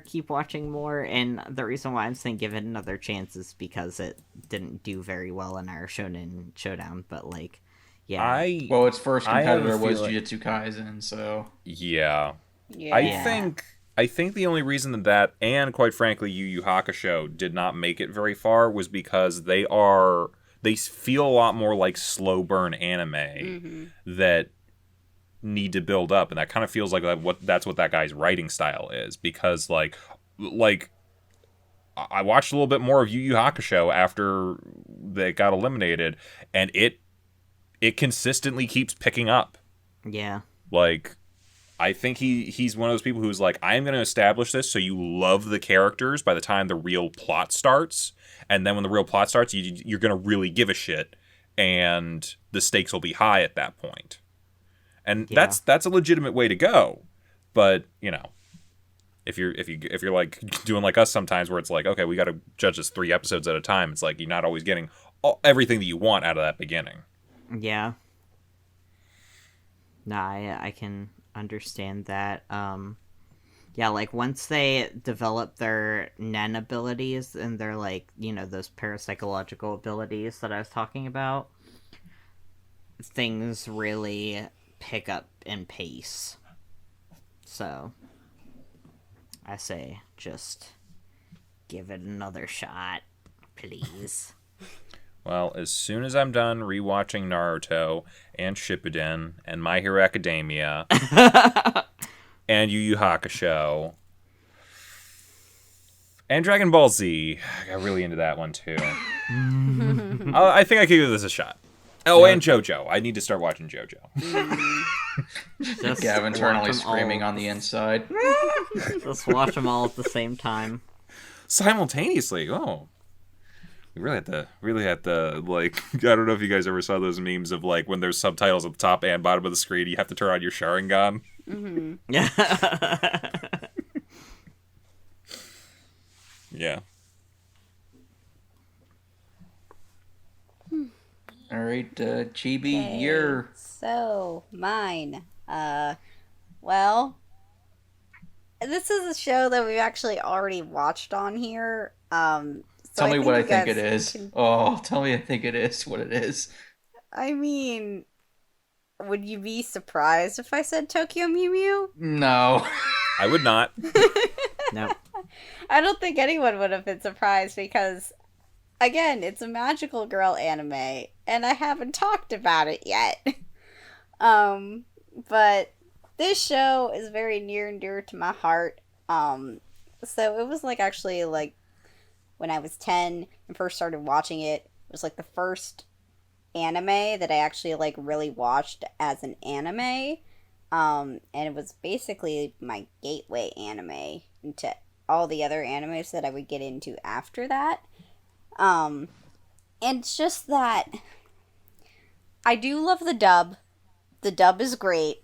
Yes, it is a 4Kids dub, but it's super fucking funny. That's what makes it great. It's quite frankly. So here's the thing. 4Kids sometimes is real good with their writing for their dubs, and sometimes they don't. Sometimes when it's bad, it's so bad it's good, though. Yeah, This one just so happened to be great, though. Like, good writing, good lines. It was just good voice acting. Very, very good all around. And then even, like, the original, like, series, like, you know, in the original Japanese, it's a good show. Like, it's not quite as funny. It takes itself a little more seriously. It does have, like, a little bit of an environmentalism message, which is definitely fine. But this show is here in this portion of the list because I get very nostalgic with this series because, again, it's just very near and dear to my heart, and it was, like, one of the first animes that I got to like. Like, I like the characters a lot. I like all the antagonists a lot. Do I enjoy Ichigo's relationship with Masaya a lot? Not quite. Mostly just because of some of the line writing. It's not exactly what I think couples should be saying to each other at the age of 13. But that's a nitpick from me. I don't know. I think some people who really love shoujo manga probably really like reading those lines being said between two characters who are supposed to be in a relationship. Okay, that's fine. It's whatever. It's not for me. But it's just real cute, and the characters are all great. I've already said that. I'm going in circles. It is very late. But anyway. Okay. It's... I cannot stress enough how much I like this show.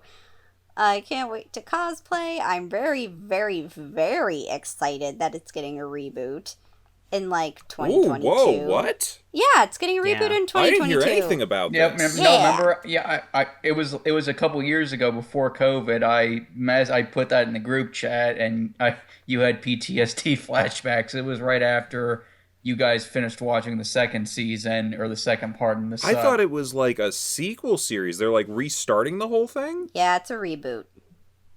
Huh.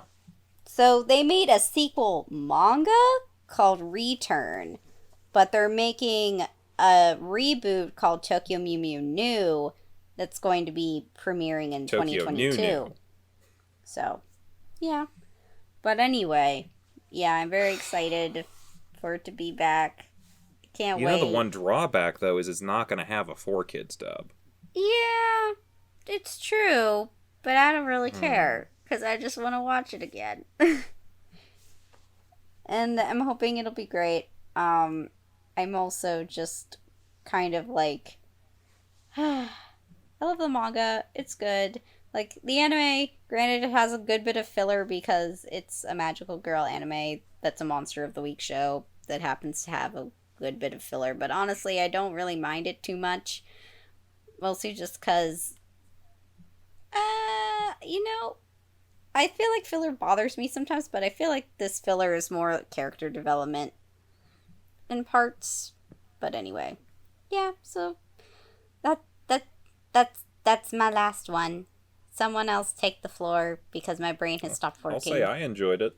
Yeah. I had a lot of fun with that. I had a lot more fun with the dub, I think, but you know, I might not be loving it for all the right reasons, but that was a really fun show for me.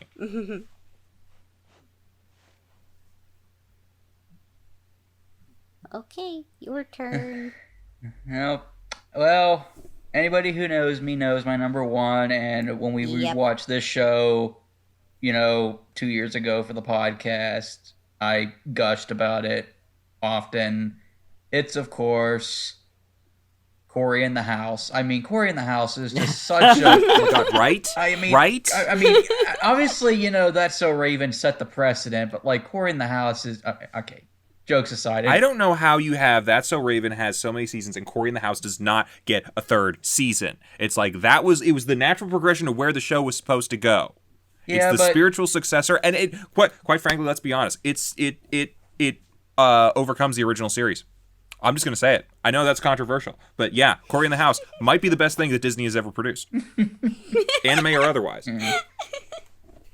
Well, okay, being serious, obviously my number one favorite anime is Steins Gate. And I mean, I've talked about it to death. I won't go into too much detail, but how I said in the beginning before we started our list that my number one and number two, I don't give perfect scores to. Like, Steins Gate, I think, is really, really damn good objectively, but I think the first couple episodes can be a little slow to a lot of newbies. I know somebody in particular who tried to watch the show but gave up after episode 3 because he thought it was boring. So I can maybe kind of understand why some people might not get into it. However, I remember, okay, obviously we've all seen it, but if you haven't seen it, skip ahead a few minutes. When we first watched this in Anime Club all those years ago, I was kind of iffy about the first 4 or 5 episodes. Once they started doing the experiments with the microwave and the banana, I thought it started to get a little bit interesting. Then you did the whole character stuff, like with Ferris, Ruka, Mayuri, all that kind of stuff. And I was, getting into it. First time they showed Mayuri dying, that was when the show immediately hooked me. I was like, holy fucking shit. What the fuck just happened? Like, wait, what? Did that just happen? Because, like, we would watch 3 episodes a week. And so that week, we ended on that cliffhanger. And I was like, oh my goodness, I gotta wait a week to find out what happens next? Holy shit. And from there on, I was completely 100% hooked. I loved the characters. Okabe and Kurisu are still, to this day, my ultimate anime ship. Nothing has changed. They're so good together. Steins Gate as a whole has my favorite cast in any anime. It's to the point where I've actually even played some of the visual novel spin-offs for Steins Gate, which is something I never thought I would do regardless. Like, everything about the show in the second half, I think, is just perfect. And I remember the first time I watched the Steins Gate movie, I was in college and I was in our dorm room and I was just watching it by myself. And I actually cried during the end credits from happiness because I was that satisfied with the ending. Like, fucking Steins Gate made me cry because of how happy I was with its ending.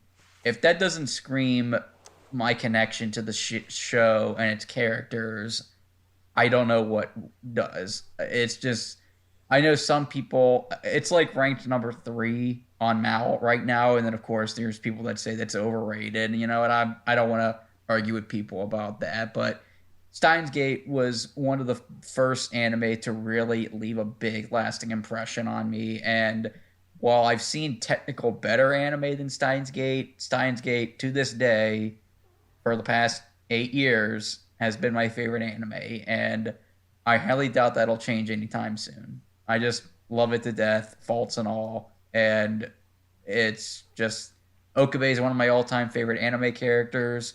Carice is my second favorite anime waifu behind Saber, and she's a great character. Mayuri, you precious cinnamon roll. You characters that need to be protected. Mayuri, all the Daru, he's a gentleman perv, but he's great. I love Ferris. I love Ruka. I just love Steins Gate.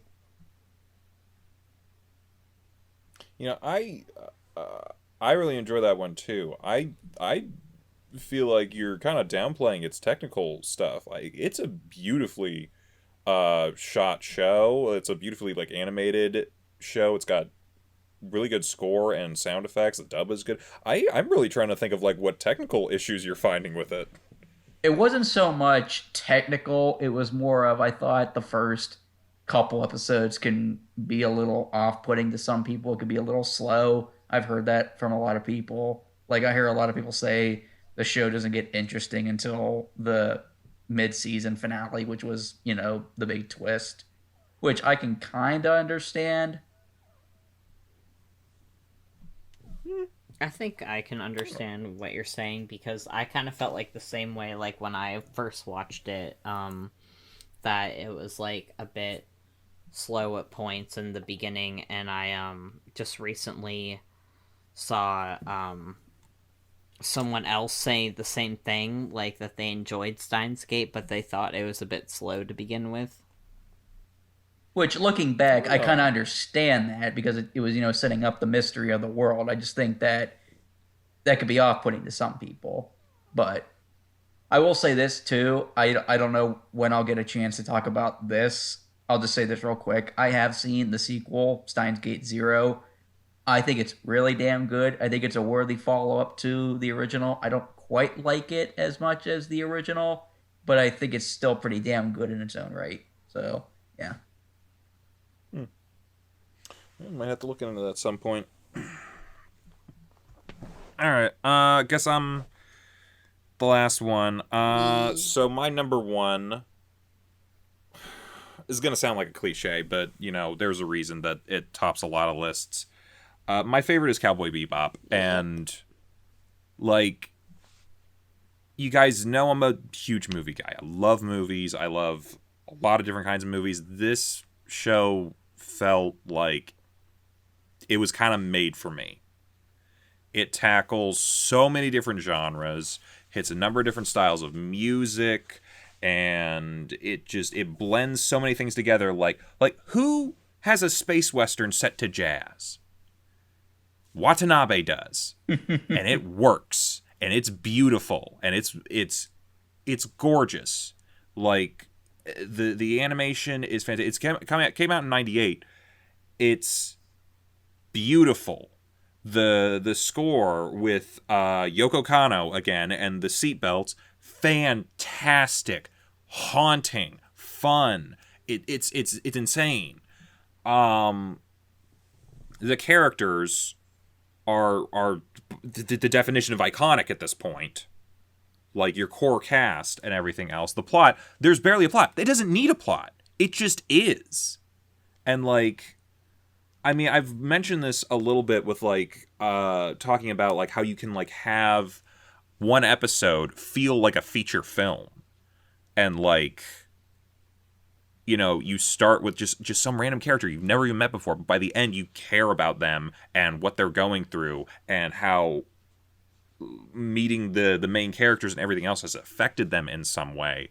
And it's every episode you walk away from really having seen something that you're not going to see elsewhere.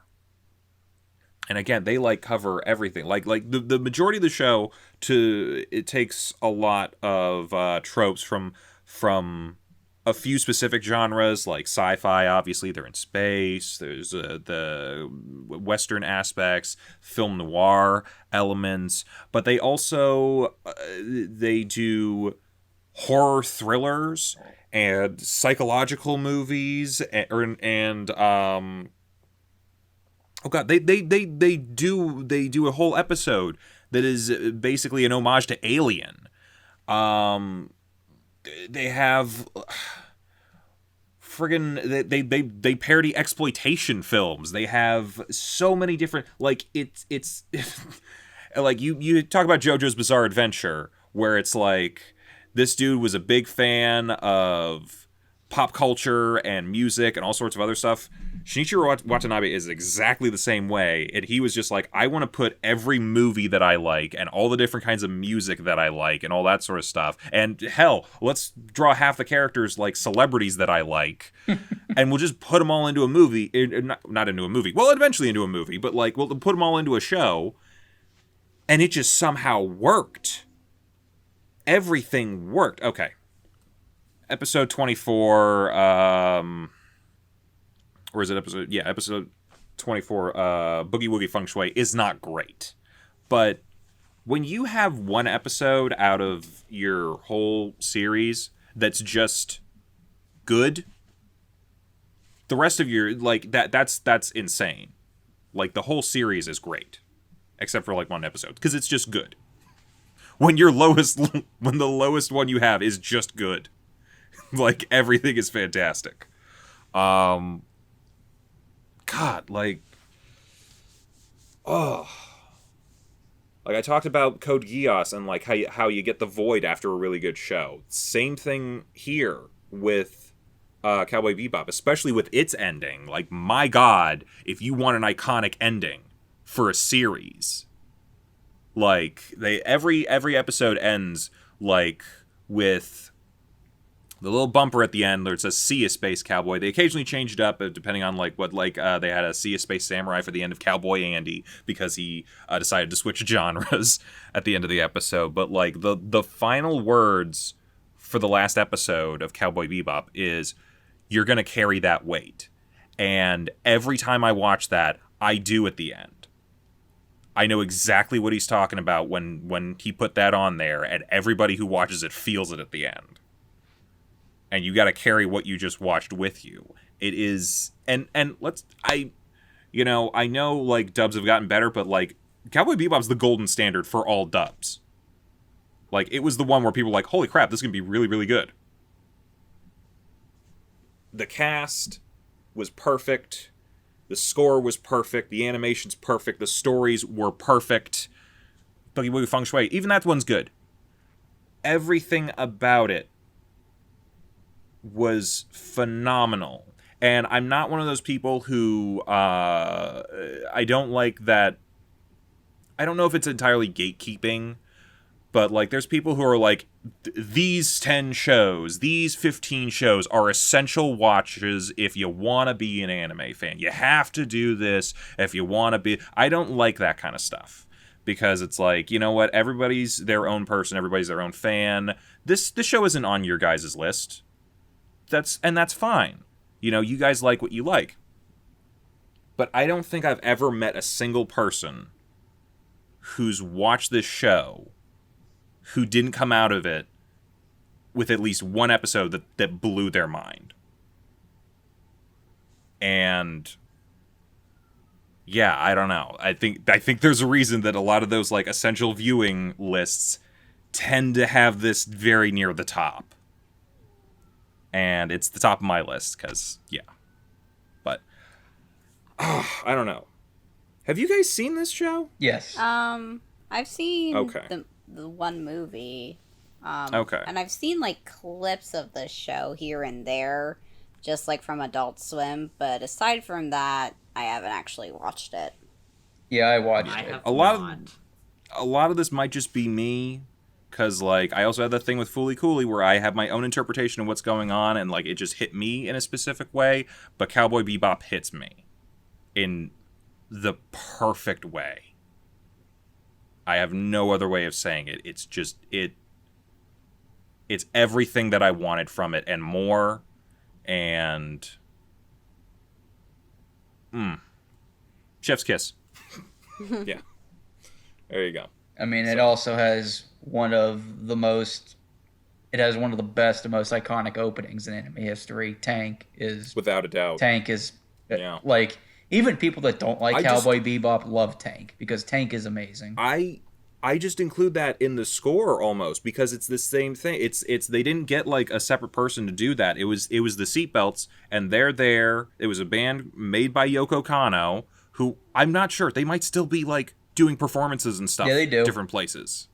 Yeah, it's like, hey, I formed this jazz band to do the soundtrack for a TV show, and then they just became a real band that has been touring for like 20 years later. Like, I don't know. This show was lightning in a bottle, and I know Netflix is going to do it, like the adaptation of it, and I hope them well. I wish them well in that, but I don't think that anyone is ever going to make a show like this ever again. Everything was just in the perfect place at the perfect time, and yeah. I mean, given Netflix's track record with adapting anime into live action, I'm not going to put my hopes up. Well, Death Note was entertaining in some ways. Well, I'm not even talking just about Death Note. Didn't they also do a live action Full Metal Alchemist? I made it about halfway through. I didn't even know they made one. I didn't They did. either. Yeah. Well, I don't know. I'm always going to have that. Yeah, like. Yeah, no, I'm always going to have this series. And, like, it's kind of like Fooly Cooley and Code Geass and some other things that I enjoy. It's like when you have, like, an ending that just fits so perfectly for your show. You don't want anything else afterwards. Even when you got the void and you want more, you know that nothing else will be better than what you just saw for that show. And yeah, that's... Yeah. I might have to go watch that again. Gonna add that. It'll probably hike up to the top of the list. Yeah. So I guess that's it. Yep. I guess so. That was everybody's top fives. Did anyone else have any like consistency? Steve Bloom was in each and every one of mine. I can't think of any. All my shows were from the 2010s.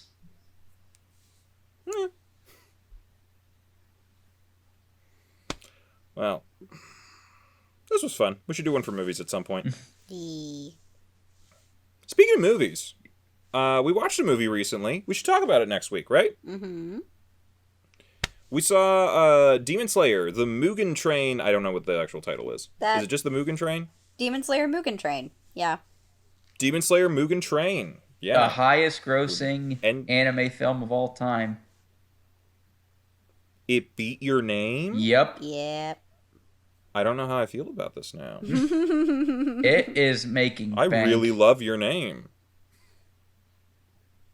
You beat Sausage Party. Wow. Well, That's not really an anime. Isn't that big of a feat. No, but it was the... No, it's a joke. Oh. Well, we'll watch that, and might have some more things coming down the line. Yeah, anyone else have anything else to say? Not really. It's just like I was having a hard time thinking of like what all would be on your guys' lists, but then when we got down to like the last ones, I'm like, okay, this one hasn't been mentioned yet. It has to be this. Yeah, I was waiting for Tokyo Mew Mew for years. Well, I hope you had fun with us. Let us know what your top fives are in the comments. You never know. We might come back to this in a few years and take a relook at this, because like you never know, these might change. I said before that like my favorites tend to change a lot, and some of my honorable mentions could have been up here in the top. There's I think actually other honorable mentions I kind of forgot to mention today. I was always a fan of like Gurren Lagann and Haruhi Suzumiya actually, so like there was like a bunch of others even that I'm a big fan of that maybe we should have talked about too. So yeah. I guess we'll see you guys next time for Demon Slayer movie time, and then other things. Bye-bye. Bye. Bye. Bye. Hey, thanks for watching, and if you haven't already, be sure to subscribe and ring the bell icon for notifications. If you enjoyed this video, give us a like, and if you haven't already, check out some of our previous episodes, our daily gaming videos, or our parody series Madoka Magically Abridged. See you next time!